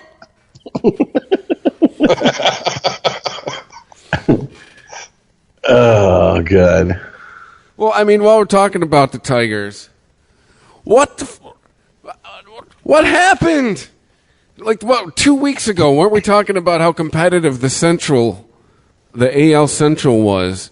And now, the Tigers are like 7 games out, and it's about to be the All-Star game. I mean, do they just see it too much of a struggle trying to go down the stretch? Are they trying to tank before the All-Star so they can be like buyers or sellers? Or what the fuck is going on? Dude, I don't know. There's fingers being pointed everywhere. There was an article today that came out basically saying that Awesomeness is passing the buck on to the players. And then there's an article that come out through 97.1, our local sports station, that says, Awesomeness it's not his fault. He's dealing he's playing the hand he's been dealt, et cetera, et cetera. And then there's the old tired standby bits that everybody goes to when the Tigers start fucking playing like they're playing. Fire Leland. This team isn't built for the ballpark they're in. They got too many power hitters. They don't have enough speed. Oh, shut up! I hate those people. It's the same shit you hear. I mean, you heard 2005 and previous, from 2000 to 2005. You hardly heard about it, except for a few seasons here and there. 2007 comes to mind. When the 2007 team underperformed as badly as they did, you start hearing, well, this is what you get for trying to build a power team in a small ball park, et cetera, et cetera. But yeah, look, 6 games out. I mean, what was their last? Would they go on like a 7-game losing streak? They're 2-8 in their last 10. I mean, that is fucking thing sucks. If I'm Al Avila, if I'm the GM, I'm selling. I'm selling. Who are we selling? I hate to say it, but I mean, you might get something for Miggy. You definitely can get something for Verlander. Those are the exact 2 names that came to mind. First thing jumps to my mind is get something for Miguel Cabrera while you can.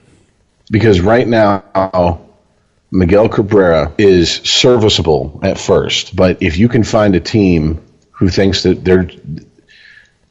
they just need a DH and he'll accept DHing, then you might be able to get above what he's actually worth from that team because they're going to overvalue him. Verlander, in my opinion, the best place to shop him is anywhere in the National League. Dude, I dropped him a month ago. He's just sitting on the waiver wire. He's not turned it around. And then another guy too.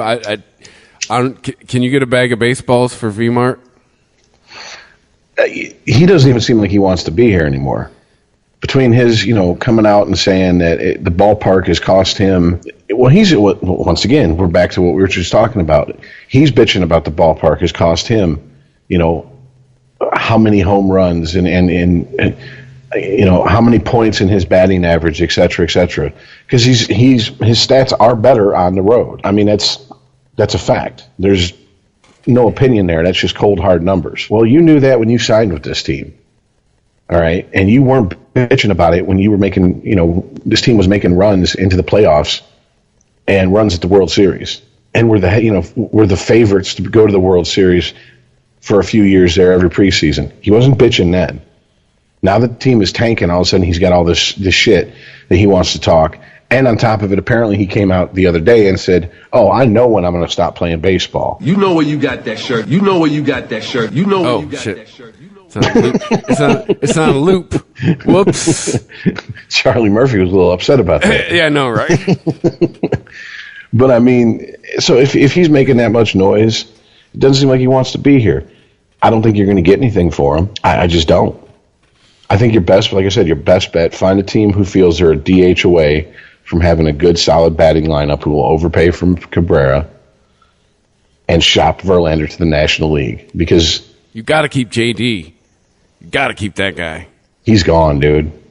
Really? I don't see him staying. I just don't. I mean, he already went to arbitration once. I mean, that's not a guy who's motivated to sign. Now, I mean, he could shock me. Who knows? But I just don't. I don't think he's motivated to sign with him. I think it's time to go. We had a nice, 11, 12 seasons. We had some good memories out of it, but it's time to start rebuilding. Because if not, they're going to end up chasing the top of that division just to be first round fodder. And I'm sorry, I don't want another fucking situation like we have with the Red Wings with the Tigers. I'd rather take 3 or 4 down seasons and then build the right way. Bring talent up through the fucking farm systems. Wait till they have a solid core of young players, then make moves to bring in veterans to fill in holes. Instead of to keep trying to sign these stars who are demanding more and more money. And let's be honest, I mean, they get these contracts and all of a sudden, boom, until they're playing for their next contract, their stats take a huge dip. Where the fuck's Albert Pujols? You know what I'm saying? I mean, gone. He's an afterthought. No one even fucking brings him up hardly anymore. Yeah, he's still there. He's on the Angels. Still making buku bucks, too. I mean, Miggy, they had to sign, and they overpaid for him. They're going to have to eat some of that contract. The reason I keep saying send Verlander to the National League if you can is because historically most American League pitchers that go to the National League, they can have a little bit of a career renaissance because they're not facing 9 solid batters every game. They're facing 8 guys and a pitcher and then pinch hitters. And he might be able, because the National League teams would go, yeah, maybe if we brought him over here and, with the way the National League is, not having a designated hitter, maybe they'll give him that little bit of boost to get over the hump to where he is a solid number 2 or number 3 starter. But once again, for the money he's making, you're going to have to eat some of that contract. And it comes down to how much is the Ilitch family willing to eat these contracts to move these guys. All right, so yeah, move those guys, bring in Albert Pujols, sign Michael Jordan and Tim Tebow. Boom. We'll win the Super Bowl. Right. Well, you ain't going to win shit, but it'll be entertaining. Asses will be in the seats, yo. Well, I mean, right now as it stands, what teams are just flat out in fire sale mode? As far as I know, the Mets are the only ones that have fucking declared themselves sellers from here on out for the season. And they're 11 and a half out. If I'm the Giants, I'm selling. Yeah, God, that is... Whew. Once again, there you go. Look at the Giants. I mean, we're making a strong case for them being a fucking dynasty, and they're 23 and a half games out. Not this year. Yeah. I mean, dude, that is insane. Their record is almost the exact opposite of the Dodgers, who are sitting in first. Yeah. I think the Phillies are selling. Yeah, I would say Phillies. But I've heard the rumors that, well, it seems like you hear this every year. The Pirates are talking about they might shop McCutchen around. But it seems like every year I hear that, and then nothing ever comes of it. So I guess call me I'm from Missouri. Show me. Until it happens, I'm not going to believe it. An honorable mention to the Mets, possibly the White Sox. I mean, really, Texas, Seattle, or Oakland, too, could all be sellers. I mean, it really is. Here's the bitch of it. I look at the Blue Jays sitting in last place in the AL East, and they're 6 games out, and I don't go, oh, they're out of it. I don't write them completely off. So I didn't bring them up. But I look at the Tigers sitting 6 games out, 4th in the AL Central, and I go, they're completely out of it. That's how little faith I have in the team. That's true, but I'm sure you're a little bit more up on Detroit Tiger news than Toronto Blue Jay news. But dude, we got the Royals ahead of us, the Indians, the Twins. All of a sudden are remembering they're the Twins. And then too, I mean, really, the American League looks like right now it goes through Houston or New York. I mean, New York's looking pretty strong.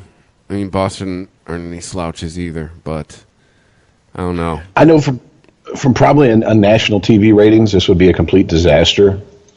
But I kind of want to see a fucking Houston Astros, Washington Nationals World Series. Yeah, that's definitely not what the TV networks are hoping for. They want a Yankees Dodgers series. Yeah.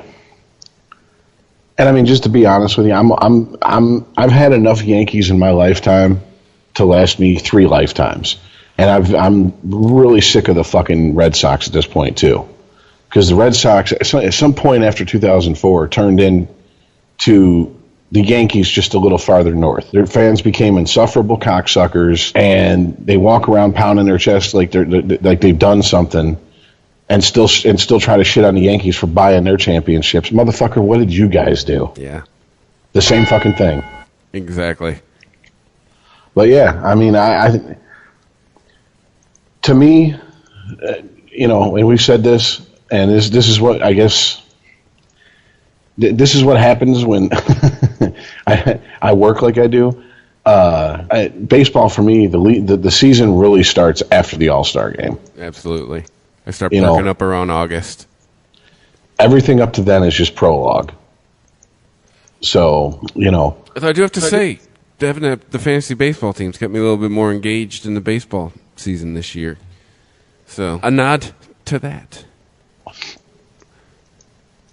But yeah, it's gonna. Oh God, Jesus! I really don't want to come playoff time and see a Yankees Red Sox series. Oh God! And then pull out insufferable. Then pull out all the fucking highlights like we've never seen them before. And how shitty will Facebook look with all of a sudden everyone's rooting for the Yankees or Boston? Yeah, no 2 teams bring out maybe the Dallas Cowboys. That's true. But in baseball, no two teams bring out the bandwagon fans like the Yankees and the Red Sox. Like, if you're from New York, you're from Boston, New England, whatever, you know, I'm not talking about you. I'm talking about motherfuckers who, you know, live in Chicago and all of a sudden they got, you know, a Red Sox Facebook profile picture. It's like, get the fuck out of here, dude. Maybe they live in Wichita. And you were... But they didn't move there. I said, but they didn't move there. But yeah, I mean, you know, I Earl and I have, well, he's a guy I know. He's a friend of Earl's, but we know a guy who tends to root for whatever team strikes his fancy at the moment and kind of bend with the wind. I mean, when I first met the guy, he was all about Brodeur and the Devils, and then he was all about Van Beesbrook and the Panthers for a second, and now he's all about the Lightning. So there are sports fans like that. They suck ass. I wasn't going to say. Although we are the half-ass sports fans. So I guess kind of talking out of both sides of our mouths there. But yeah, but there's one thing I'll give Earl. As much of a homer as you can be, dude, you still you're a Lions fan through and through. Dude, he was there in 2009, rooting my boys in every game that we didn't win. Dude, I remember when I met him, he was rocking a Spielman jersey. Yeah, there you go. Right, that's my boy. I mean, it was like, yeah. Like, he was, like, if you saw a Spielman jersey in a crowd at RU at Redford Union High School, you're like, oh, there's Fitz. So, yeah. That's like I said last week in the 54 show. Man hits you so hard, breaks his own neck. That's a bad motherfucker. Hey, well, since we are talking about football, did you guys see this shit with Vince Young talking shit about, you know, how's Ryan Fitzpatrick still getting paid and I'm not? The league in interceptions. How's this fucker getting paid? Well, he didn't get sued every half an hour. I think that's kind of what Rich was alluding to during our little pre-show meeting. Vince Young tended to come with a whole lot of baggage. And wasn't there a gambling problem or something? Am I high, or was there some kind of problem that came with him involving gambling? I thought the biggest issue was he was getting sued for like $300,000 or $400,000 over some party that he threw and supposedly didn't pay people for. And I thought that was the big issue. Full disclosure, earlier today, they had like an 8-minute segment that looked like it was from E60 or something that someone had posted online. I think it was like Total Pro Sports or whatever the fuck. It was, you know, they posted to YouTube and then they reposted it. And it was a little story about him and how he came out of, you know, college. And then Jeff Fisher wanted, Matt Leinart. And shit, I believe he thought he had Leinart and Cutler above Vince Young. And so when Tennessee took Vince Young, he basically, now this is according to Vince Young's camp, he did everything he could to cut his legs out from under him. Now, I don't know how much I buy that. I mean, what head coach is going to tank an entire team just because he didn't get the quarterback he wanted? To me, that doesn't sound like a good way to make sure you have job security. Well, he did get booted out of Tennessee and went to St. Louis, so. Well, I mean, and it was also very clear in this profile that Vince Young and Vince Young's family, it was very clear that Vince Young's family, especially Mama, has a whole lot to say about her little baby's career. And that's one of the biggest pet peeves I have. I don't care that you laid on a table after 9 months of carrying them and grunted them out. Okay? You're not out there playing. You need to shut the fuck up. You want to go do some fucking commercials like Donovan McNabb's mom and do some chunky soup commercials, go knock yourself out. Besides that, we don't want to hear from you. But I mean, his crew of people and his family were all pissed off that Houston didn't take him. They wanted him to go to the Texans, his hometown team, quote unquote. So it sounds to me like he didn't want to go to Tennessee. Jeff Fisher didn't want him in Tennessee, and it was just oil and water with those two. And then he started saying, well, I signed with all these teams, and I had he went to Philly. He had a 1-2 record at Philly, and then he signed with Buffalo, Cleveland, and the Packers, and he never started a game for him. Well, I mean, I hate to break it to you, dude, but you were backing up Aaron Rodgers. Unless Aaron Rodgers goes down with an injury, you had no shot at being a starting quarterback there. Yeah. So if you signed that contract thinking you were competing for a starting job, you're fucking delusional. But I don't know. I mean, he came off as the type of guy who thinks that he's had a raw deal. And hey, Fitzpatrick didn't disappear for 4 fucking days because somebody booed him. Yeah, you guys remember that? I forgot about that. Yeah. Oh, and dude, I found out about his financial problems. You guys want to? Oh boy, this is Vince Young is a 30 for 30 waiting to happen. In September 2012, the Associated Press reported that Young had spent much of the $34 million salary he earned in the NFL and was facing financial problems after defaulting on a $1.9 million high-interest payday loan. This guy's taking payday loans, and he's in the NFL. Okay. Yeah. So how the fuck I could live till I'm 90. I can't spend $34 million. He signed $30 million in endorsement deals with Reebok, Campbell Soup, Madden, NFL, Vizio, and the National Dairy Council. In 2014, he filed for Chapter 11. This guy just sounds like a fucking disaster. Like, he couldn't take the heat, getting booed by some. I mean, he didn't. I don't know. I guess Ryan Fitzpatrick showed up every day, didn't have all this drama. I don't fucking know. Well, we've covered this subject ad nauseum, but once again, it goes back to you can't expect to be a backup quarterback in the NFL and bring a bunch of drama with you. You're a backup quarterback. Your job is to shut the fuck up and go in if needed and bring zero drama. That's it. I mean, especially if for a team like Green Bay, Green Bay's not going to sign a backup quarterback that's going to cause a bunch of bullshit in the media. Nope. And in the locker room after every game. They're not putting up with that shit. I mean, they'll just promote the guy from the fucking practice squad and call it a fucking day. Yeah. So I don't know. Yeah, and I mean, him coming out and sniping at Jeff Fisher, is that really making a strong case for a team to take a chance on him? I mean, if he wants to make a comeback into the NFL, shit-talking your former coach isn't going to win you any fucking points with front offices anywhere. Yeah, I don't get this new breed of athlete that thinks shit-talking is the key to job security or getting a new gig. Like, they know, like, we can see that on social media, right?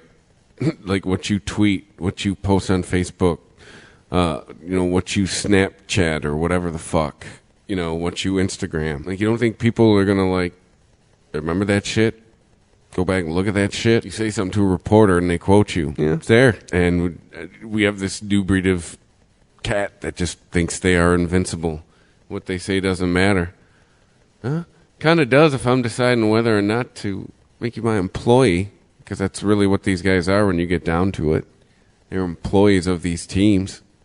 You're going to represent them. Ask Colin Kaepernick. He's a ball boy for somebody next year, because it's almost fucking July 1st, and we have not told you about any Colin Kaepernick signing yet. Oh, there's been a couple of Colin Kaepernick sightings. Filling out job application, Foot Locker. Just to throw this out there, I think, honestly, the way he set himself up as far as speaking out on social issues, if his career is over in the NFL, he really needs to double down on it and get in there and make his money off that shit. because he has basically talked his way out of a lot of job opportunities. Be a hype man for Public Enemy. I mean, I'm not even joking, dude. I mean, seriously, we've talked about this on Unregimented. You know, the alt-right has quote-unquote leaders and faces, and you know, the left is just a bunch of screaming coming from a bunch of different fucking groups who are all vying to be at the top of the Oppression Olympics, you know, podium. They really don't have one unifying voice, one, you know, quote, leader. And I mean, just from just a pragmatic point of view, obviously, if you get to be the appointed leader of, you know, fighting oppression, it pays well. I don't think Jesse Jackson and Al Sharpton are hurting for money. I mean, that's just all there is to it. And who knows, 20 years with the generation coming up behind us, he could be looked at as a martyr for the cause. You know, a lot in the same way that Muhammad Ali is now. When people forget that, you know, when he refused to go fucking fight in Vietnam, there's a bunch of people who hated that man's guts and wished death upon him. 40 years later, you know, he's held up as doing the right thing, saying, fuck that, I'm not going to go fight some bullshit war. And the greatest of all time. I bet a lot of those people live in the same place that Trump voters live now. Oh, I said it. I think I might have just taken a political stand on the sports podcast. Whoops. But I mean, I you know, just to me, honestly, hey, fuck it. You might as well, man. If your NFL career is over, all right, you've got a fucking... He's got a podium to preach from.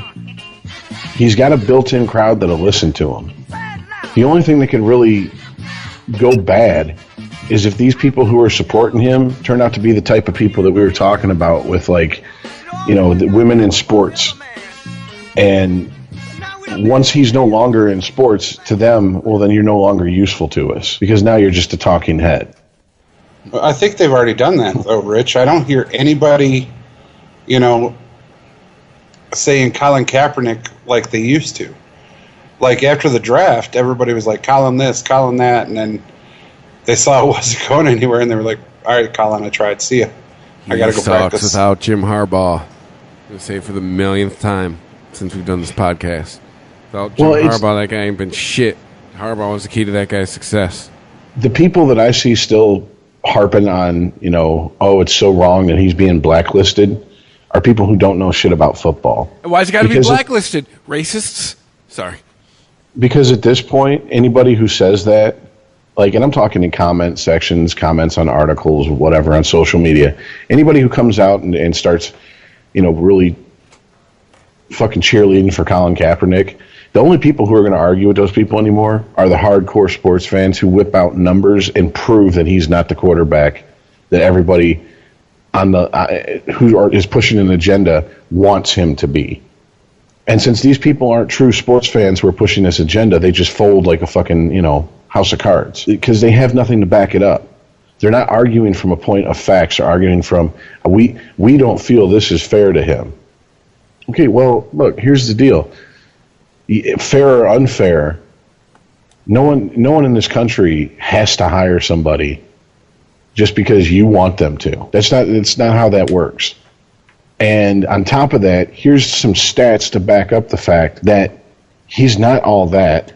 And on top of that, he brings a shitstorm to any team he goes to. And once again, no fucking team wants a shitstorm out of their backup quarterback. So you're right. I mean, the voices, you know, claiming that, you know, oh, he needs to have a job and he needs to have it right now. Yeah, they're pretty much gone. But he does still have some true blue, you know, believers and Kool-Aid drinkers that could keep behind him, and he might be able to do something. Those people that are pushing the he's blacklisted thing are the same people that don't play billiards because the black ball gets hit by the white ball. I forget this comedian's name, but he was talking about growing up. He's a black guy, and he's like, growing up, his dad was like super militant. and he found racism in everything. He's like, pool is a racist game. My brother, the white ball knocks around the colored balls, and what ball goes last? The black one, And it's like... Damn right. Oh, wait. I just think it's funny because that was comedy 20 years ago, and that's an argument that I'm waiting for some idiot to make for real. Oh, no, that's on Twitter right now. I bet we could find it before we end the show. No, I'm just saying. Okay. I was going to say, if you've seen it, you got to forward me the link. I have that little faith in people anymore, sir. Well, at this point, I'm going to be like, can we just bypass the fact that the white balls hit first? Yeah, this country has been a different place the last 9 months. So, yeah. Or how about this? How about we stop equating what color balls are used on a pool table with human beings? Oh, no. There's a lot of symbolism there. No, we can't do that. Well, I'm a firm believer in if you go around looking for a reason to be offended, you're going to find one, no matter if you have to take a huge leap of faith to be offended and to find it. And, yeah, my faith in humanity is pretty low at the moment, so. Oh, yeah. But no, I mean, but just, seriously, guys, and take out your personal feelings about Black Lives Matter. Just listen to what I'm saying and tell me if it makes sense or not. There's really no fucking face for Black Lives Matter. There's no de facto leader. There's no voice for them. No. If Colin Kaepernick's career is done, he could step in and be that. And I mean, and this is going to sound cynical as fuck, but this is just how the world works. And make a goddamn good living being the face of Black Lives Matter. Up your Q rating, Black Lives Matter. Get Colin Kaepernick. That's where Rich is going with this. I mean, if this is a subject, Black Lives Matter, recruit him, sign him. I know, right? Puts on the hat. Black Lives Matter and the gay pride folks can have a flag football game, and Colin Kaepernick can start then. There you go. Still suck. Pass for like 70 yards. I was going to say 33% completion. I was going to say he rushes for 200 yards, passes for -10. Yeah. But he's a starting quarterback in the NFL. He's that good. I don't know. See, and here's the other thing is that I'm really surprised this Vince Young story hasn't taken on a racial element yet. And maybe it's because it's just so new. Oh, give it time. Quarterback, white coach. Yeah, give it a minute. Just happened today. Give it a minute. Give it another week with sports not having a bunch of shit going on. I'm still seeing, pages that I follow posting their first article about it. And we all know the first article is usually the most, from sports, when it comes to sports, the first article from the sports pages are usually the most agenda-free, and then the second, third, and fourth, and the longer you go, the more opinionated they get, and they pick a side, and politics get dragged into it, et cetera, et cetera. So I'm with you guys. It's just too new of a story, I guess. But I mean, because what? It's juicy as fuck for people who want to fucking turn it around and turn it into a racial thing. Like you guys said, black quarterback, white head coach, and he's going after a white quarterback. Boom. Yeah. All the elements are there. So, but and to not be outdone, switching gears a little bit, to not be outdone, Floyd Mayweather, Conor McGregor in the Tiger game. You want to tell us about it? No, no. Conor McGregor and Floyd Mayweather got competition now. Pacquiao's gonna fight. Who's Pacquiao gonna fight? A guy named Jeff Horn for the WBC championship. Oh. The Pacquiao's gonna fight Chuck Liddell.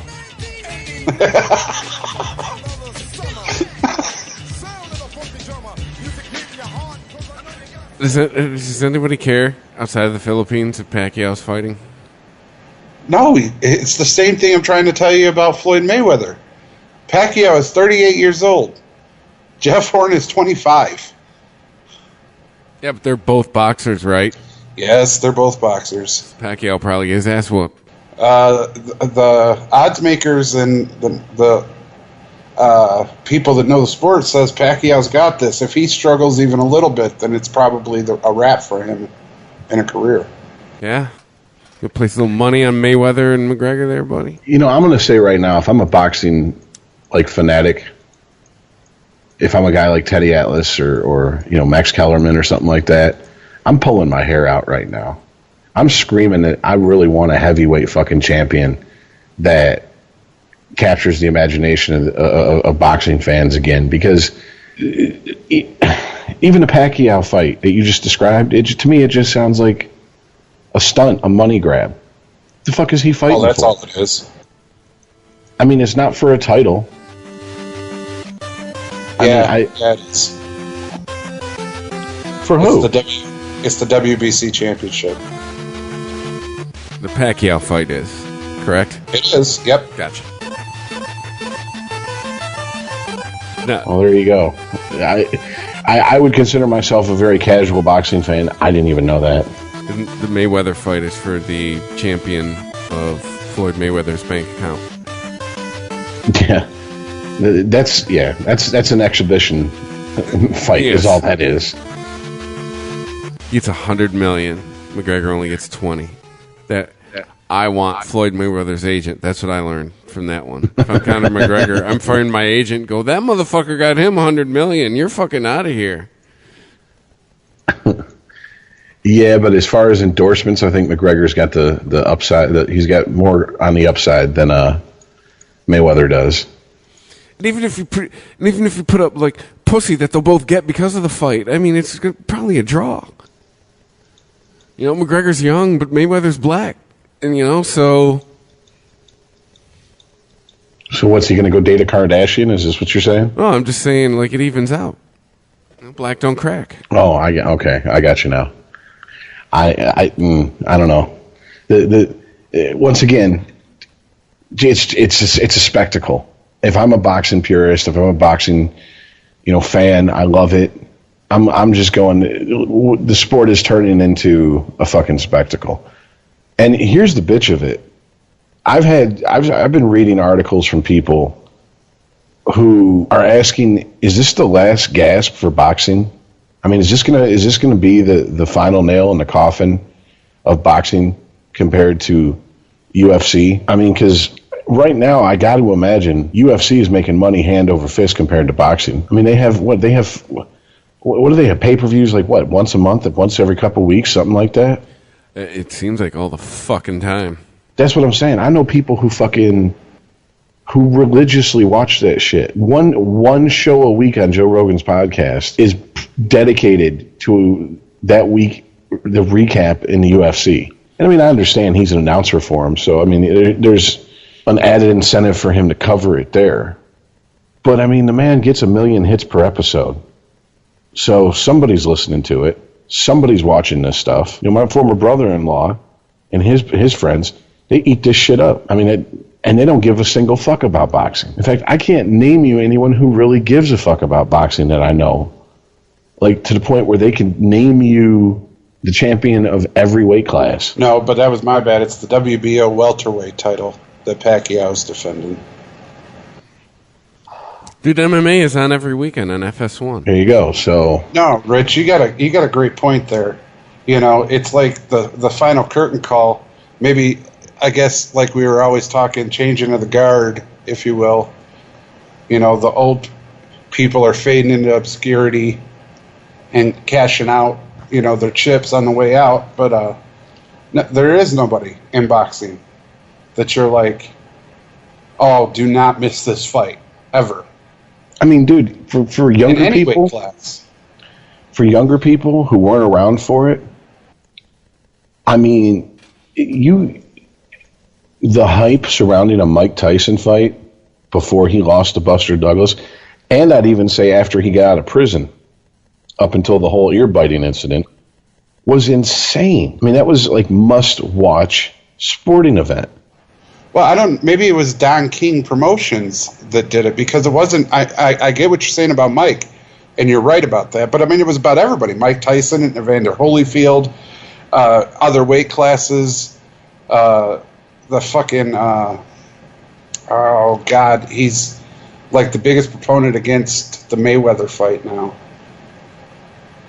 I can't think of his name. Oscar De La Hoya. Well, yeah, that's the thing. You had personalities. Guerrero. I mean, there was any fight that any guy was even good, not even great, but just good. The hype was just killer. You never wanted to miss a boxing match, no matter who was on the card or what weight class it was. The hype period was just wow. Now I don't care who's on the card, what weight class it is. It's like, hey, by the way, boxing's on. Like big fights like this Pacquiao fight used to be a pay-per-view extravaganza. It's on ESPN for free if you got basic cable with ESPN. It's on there.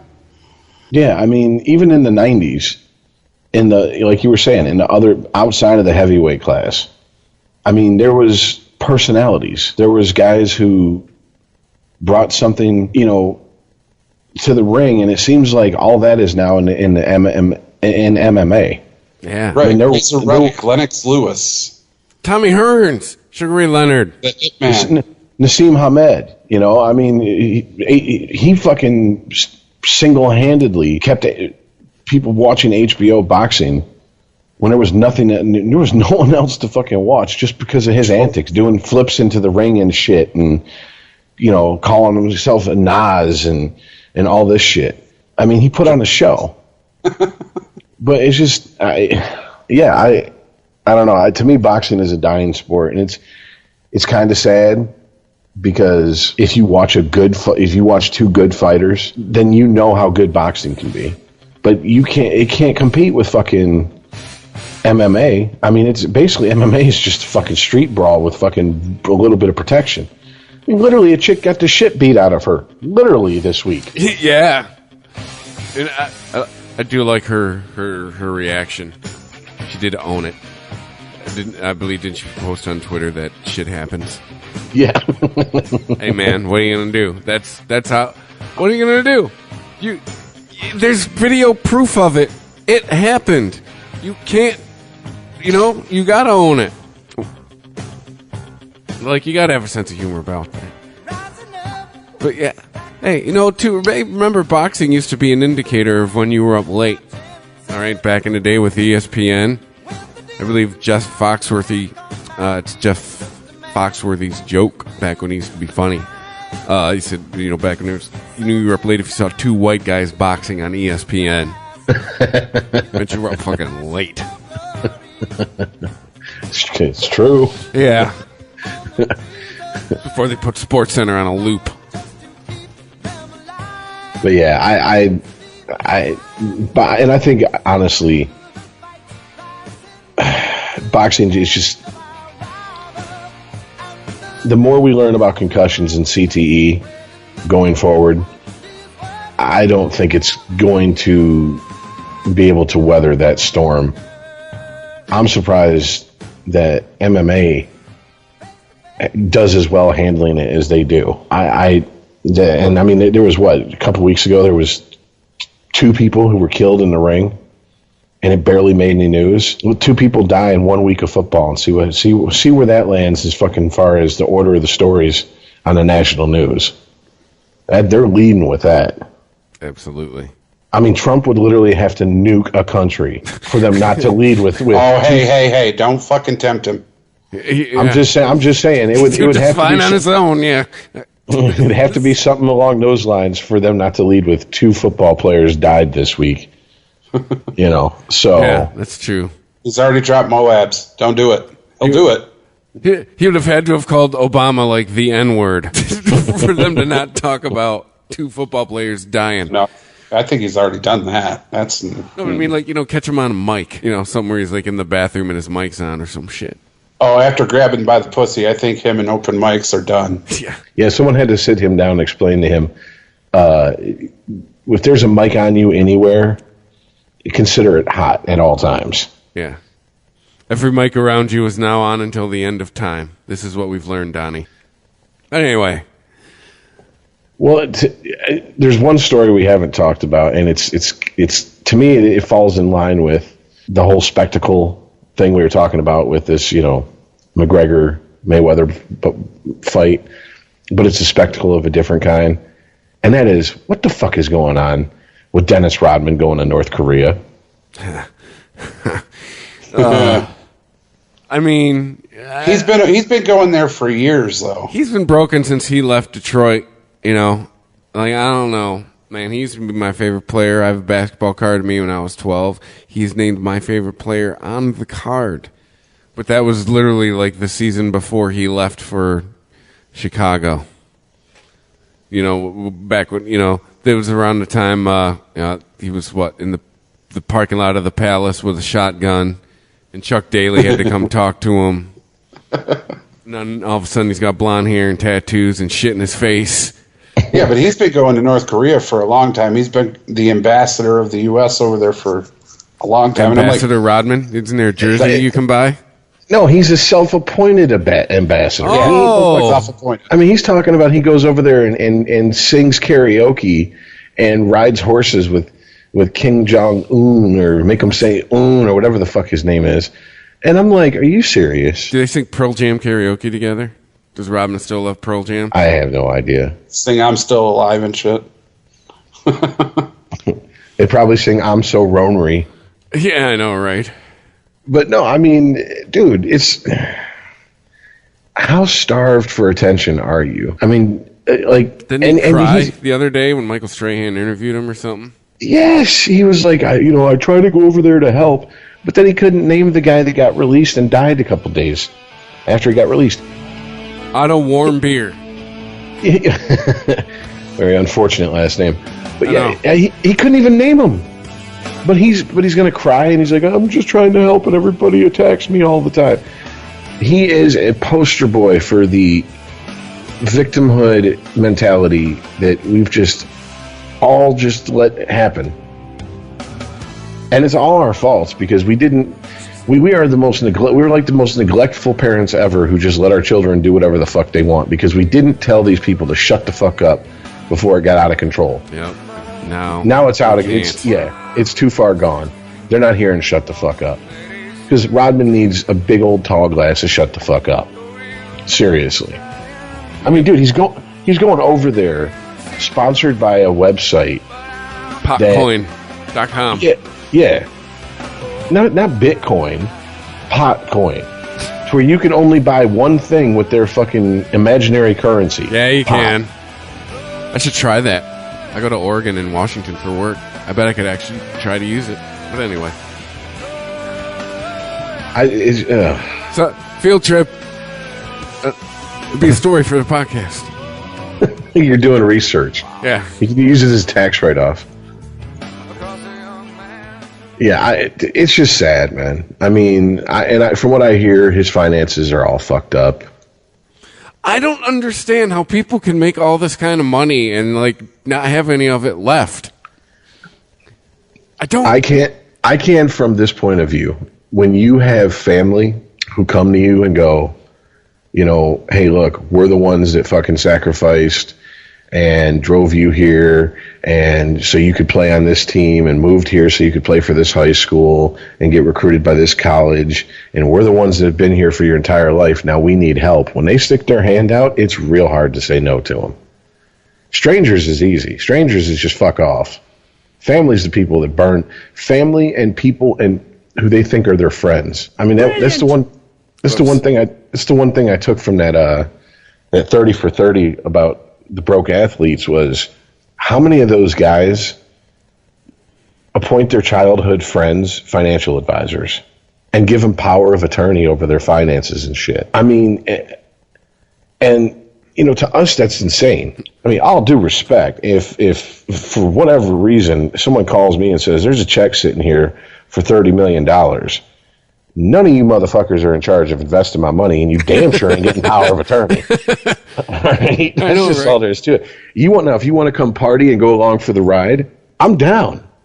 But I ain't giving you the keys to the castle. Yeah. You know what I'm saying? I don't know. I'm looking for somebody Semitic to handle both of those areas.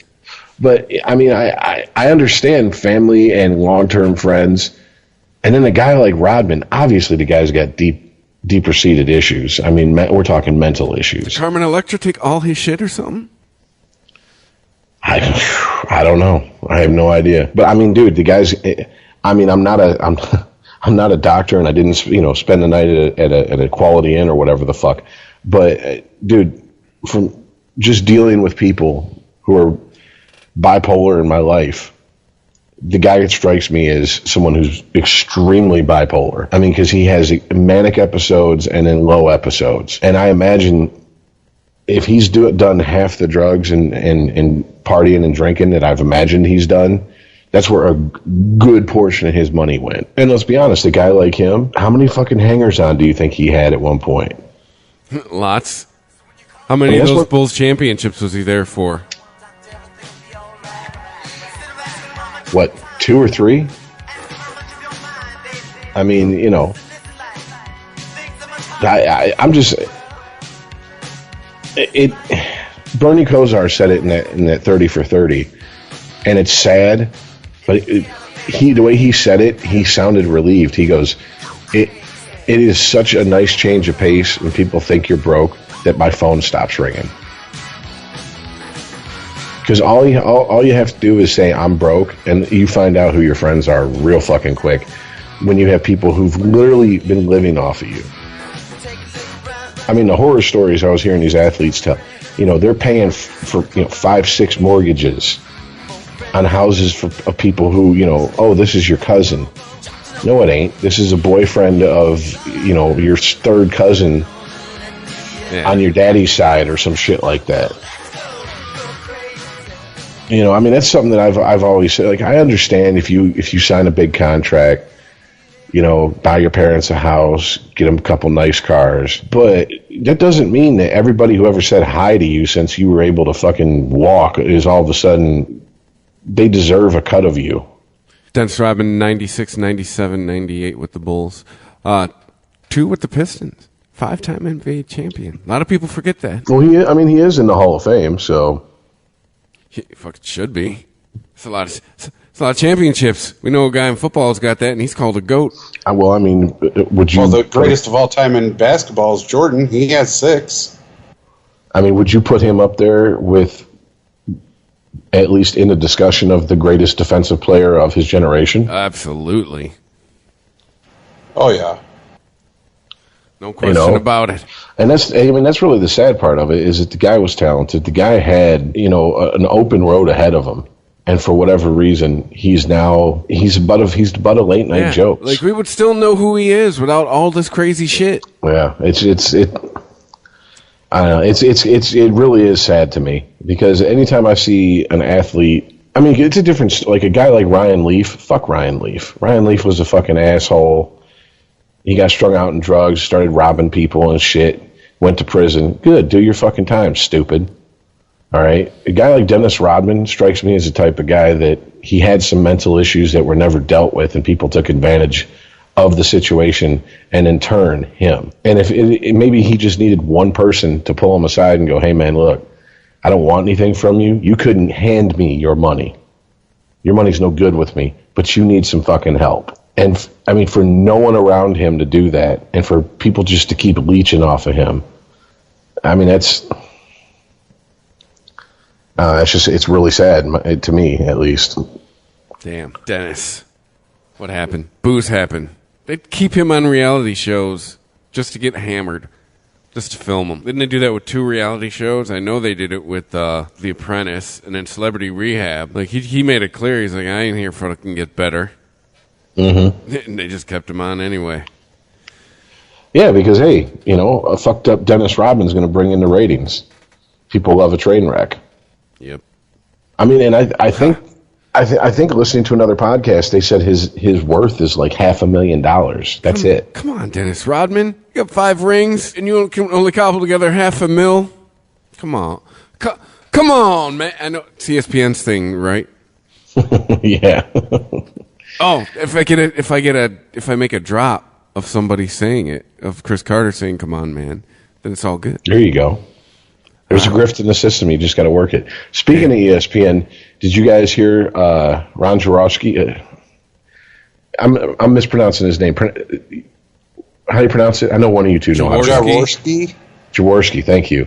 You hear he came out basically shitting all over the guys at ESPN that are the yell at each other guys, the Stephen A. Smith types. Oh, just on that in general? Yeah, basically he gave an interview where he said, he's more of an X's and O type guy, and he's being told that that's not what people want. And he said, no, that is what a certain segment of sports fans want, but you want me to go up there and put on a fucking, a puppet show for you and scream and yell and argue with people. And I'm not going to do that. You have your people at ESPN to do that. And they asked him, I'm paraphrasing all of this, but they asked him something along the lines of, where do you think you stand with ESPN? And he said, I believe he said he has a contract through 2022 or 23. So until further notice, that's where he works. But I mean, to me, it sounds like he's got some back channel information that he's on the chopping block. And considering the people that ESPN has cut, I'd imagine he has to be near the top of the list to go next because he is the definition of the old guard. Yeah, he has opinions. And we've discussed this. Stephen A. Smith is now the only person they're allowed to have an opinion. They've made that perfectly clear. So, I mean, good for Ron. But I mean, over under on how many months before he's looking for a job. I mean, yeah, he's got a contract, but they're backed by Disney. They'll just pay you. They'll go, yeah, we're done. We'll pay you out. I mean, shit. Look, Billy Bush got $10 million for grabbing by the pussy. Yeah, he lost his gig, but shit, He got $10 million to go away. I don't went on a $10 million vacation just to say I did. I mean, it's just it speaks to the level of quote unquote sports reporting / journalism these days. That a guy who gets on there and wants to put on a show that breaks down football in an intelligent way, people are questioning if there's even a spot for him at the flagship sports station in the world. How long you give Le Batard? I'm surprised Le Batard's still there. You think he re-ups his next contract? Do you think they go, never mind? I watched a couple of his shows. I didn't really dig it. You got to listen to his radio show. Isn't his TV show kind of cut up? Isn't it kind of like the best of from his radio show, or is it live? Well, when I watched it, it was live, so. Okay, yeah. I think they do both. I think they have a live broadcast, and then they do what they used to do with Mike and Mike, which is, cut up the live broadcast into like a 30-minute show and then have that on later. No, I think Le Batard just kind of skates under the radar, man, honestly. Because he's on middays when nobody listens. I mean, if he was a morning guy, if he was a drive time guy, he doesn't do Radio Row at the Super Bowl. That's insane. And he gets away with it. He works for ESPN and he doesn't do Radio Row because he thinks it's a whole bunch of horse shit. It is. It has nothing to do with fucking the game. Mm-hmm. Half the people that are there are like, so what color underwear are you wearing? Tom Brady. What the fuck's that got to do with it? It's like press day before the Super Bowl. The Howard Stern people come out and ask, how big your dick is and shit. Do you guys ever watch that Highly Questionable? I guess his father's a co-host. I know his dad, but I don't think I've seen that show. Is it like a back and forth between him and his dad? Well, I mean, it's him and his dad and another co-host, and it is a horrible show. Horrible. Who's dad? Dan Le Batard's. His kid? No, it's his dad. Oh. And Dan Le Batard and another co-host. And it's always, are you intrigued by this? And are you intrigued by Serena Williams playing in the men's league? See, always intrigued. I'm intrigued. Shut up. It's terrible. I'm like, I watched it for 15, 20 minutes and I was like, oh, okay, I'm done with the C. Well, man, I mean, as we move closer and closer to there actually being an ESPN Ocho, they got to fill it up with programming somehow. Back to two white guys boxing. Reboot that. That'll make a comeback. Well, I mean, depending on how sour of a fucking taste Bettman and the NHL has left in ESPN's mouth, I mean, if it ever does get to like ESPN 5, ESPN 6, they might go, yeah, you can come back. We'll put you on ESPN 5. I missed the deuce. Well, isn't ESPN Deportes kind of like ESPN 4? There's ESPN 1, 2, Deportes, ESPN U. Didn't they used to have 3? I thought they did. I thought ESPN 3 was their web station. You know what I'm saying? Like you log in and it was a web only station. I totally remember there being a 3. Oh. Wait. We always know. We have access to Google. I don't know. Yeah. Rich, correct. It's an online streaming service. So there you go. Boom. There's a 3. Oh, but yeah, no, really, if you look at it, they have all the sister channels, so this does actually help our conversation. 1, 2, 3, 4, 5, 6, 7, 8. It has ESPN 1, ESPN 2, ESPN News, ESPN U, ESPN Classic, ESPN Deportes, the Longhorn Network, and the SEC Network. Oh, yeah, I forgot the SEC Network is considered an ESPN network. What, that mean they don't, who has the Big Ten Network? Fox? Is that Fox Sports? I think it's just Big Ten. Oh, it's their own thing? That big? Dick's that big? I believe so. All right. Cool. Yeah, Watch ESPN is ESPN 3, so yes. The ESPN, when you watch it on your phone, that is ESPN 3. That is what you are watching. There you go, everybody.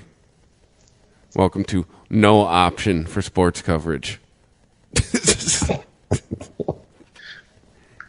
Well, yeah, that's one of the things that if I ever leave this area, it's going to suck because I do not rely on any local anything for hockey. It's CBC, and I really proved that to myself this season through the playoffs. Because if I had a choice between watching NBC's feed or CBC's feed, it was always CBC. So you get to know Don Cherry's suit rotation. Oh, homeboy never gets pictured in the same suit twice. Come on now, man. He is that much like an old school pimp. Damn. I think he wears his suit and donates it. The Earls think he's awake? To what? There you go. It's checking in on you. All right. Well, I think we got enough. It's that time of year. Make sure next week I got a whole big stack of stuff. Just keep stockpiling it. Rich, are you concerned about the NHL Hall of Fame selections? Not really. I mean, Dave Andreychuk, he deserves it? I would say so. I mean, Teemu Selanne, Paul Kariya, I'm not arguing. Yeah, those two. That's no. To me, that's not even a question. I think the bigger thing is, once again, Osgood overlooked, and people who are going to argue that he shouldn't be in there is going to say because the team that played in front of him. Well, is Grant Fuhrer in the Hall of Fame? He had some damn good teams in Edmonton play in front of him. How long? Terry Sawchuk in the Hall of Fame? I mean, the production line is playing in front of him. Lindsay, Abel, and Howell. 3 Hall of Famers. I mean, so that's what I took out of it. But that's just the homer in me because I don't think we're ever going to see Osgood in the Hall of Fame. Really? Yeah.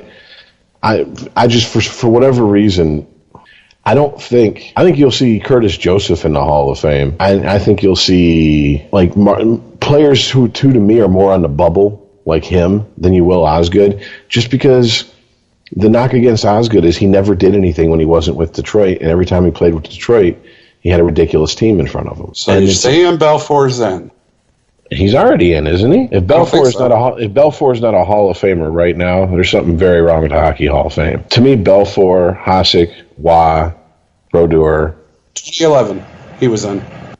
those guys are first ballot Hall of Famers, in my opinion, out of the goalies that we grew up with, without a doubt. You know, guys who are maybe second, third ballot Hall of Famers, Ron Hextall, I would put Osgood in that second tier. I mean, you can make a case for Mike Vernon even. He won a cup in Calgary, won a cup in Detroit, you know.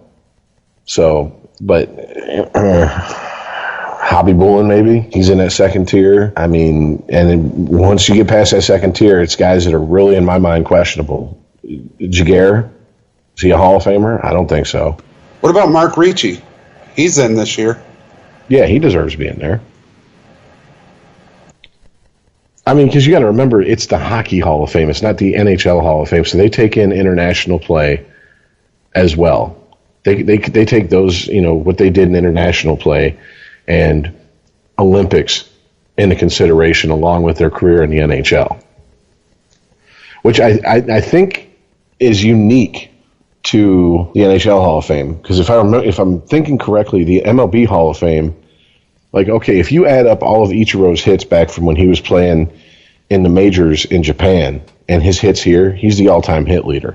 But they don't count his hits playing in Japan towards his stats for the Hall of Fame. That little bastard's still playing in Miami. Yeah, exactly. And I mean, to me, to say that, oh, well, we don't consider the leagues in Japan, their stats legit, is bullshit when you consider that Japan in the World Baseball Classic is a powerhouse. I mean, they won the first one. They're always in the running to win that thing, and that's the best from every country in the world who participates. So, I don't understand that. If that's the case, don't call it the Baseball Hall of Fame. Call it the MLB Hall of Fame. So that's just my take on it. All right. Is that it? Anyone got anything else? No. We hit all the big things this week. Nothing crazy happened. Stupid awards show. Oh yeah, the NBA awards. Whatever. Westbrook's the MVP. Yeah, he should be. It's debatable. What? MVPs don't disappear on their teams in the playoffs. That wasn't a swipe at Harden, nothing, was it? Actually, it was. Absolutely was. All right. And think about this, man. Someone was today talking about Westbrook should he stay in Oklahoma City? Fuck no, he shouldn't. You had Kevin Durant and James Harden, and you guys couldn't win a championship. Go somewhere else. Heard what's his name, Kornheiser today say, go play with LeBron in L.A. in 2 years. Well, the NBA is going to be as shook up as the NFL is with free agency next year. It's going to be actually quite scary. Yeah. But, yeah. So join us, next week when we try to find, well, next week, we got the All-Star game we can at least talk about. Or at least who is actually all that crap. I don't know. Hey, Draymond Green finally won Defensive Player of the Year.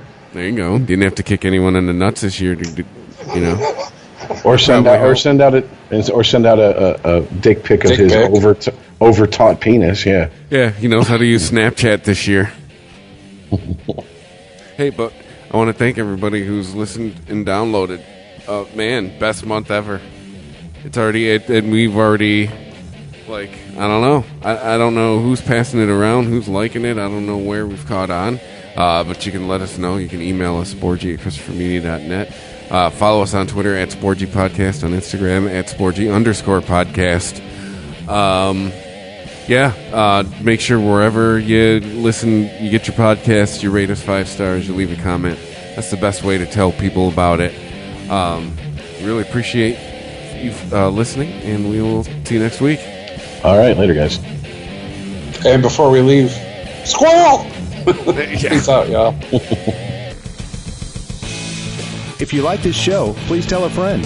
Please follow us on Twitter and like and share us on Facebook by searching for Christopher Media. You can subscribe to all ChristopherMedia.net shows for free on ChristopherMedia.net. Please make sure to rate and comment on all your favorite Christopher Media shows. Thank you in advance for supporting Christopher Media by clicking on the PayPal button and by clicking through to all the sponsors who support ChristopherMedia.net. Thank you for visiting ChristopherMedia.net. and thank you for listening. Thank you for visiting ChristopherMedia.net. If you look around, you'll see the world can be pretty smart. Okay, very smart. At Capella University, we think education should be smart too. That's why we're reshaping online learning with our FlexPath format.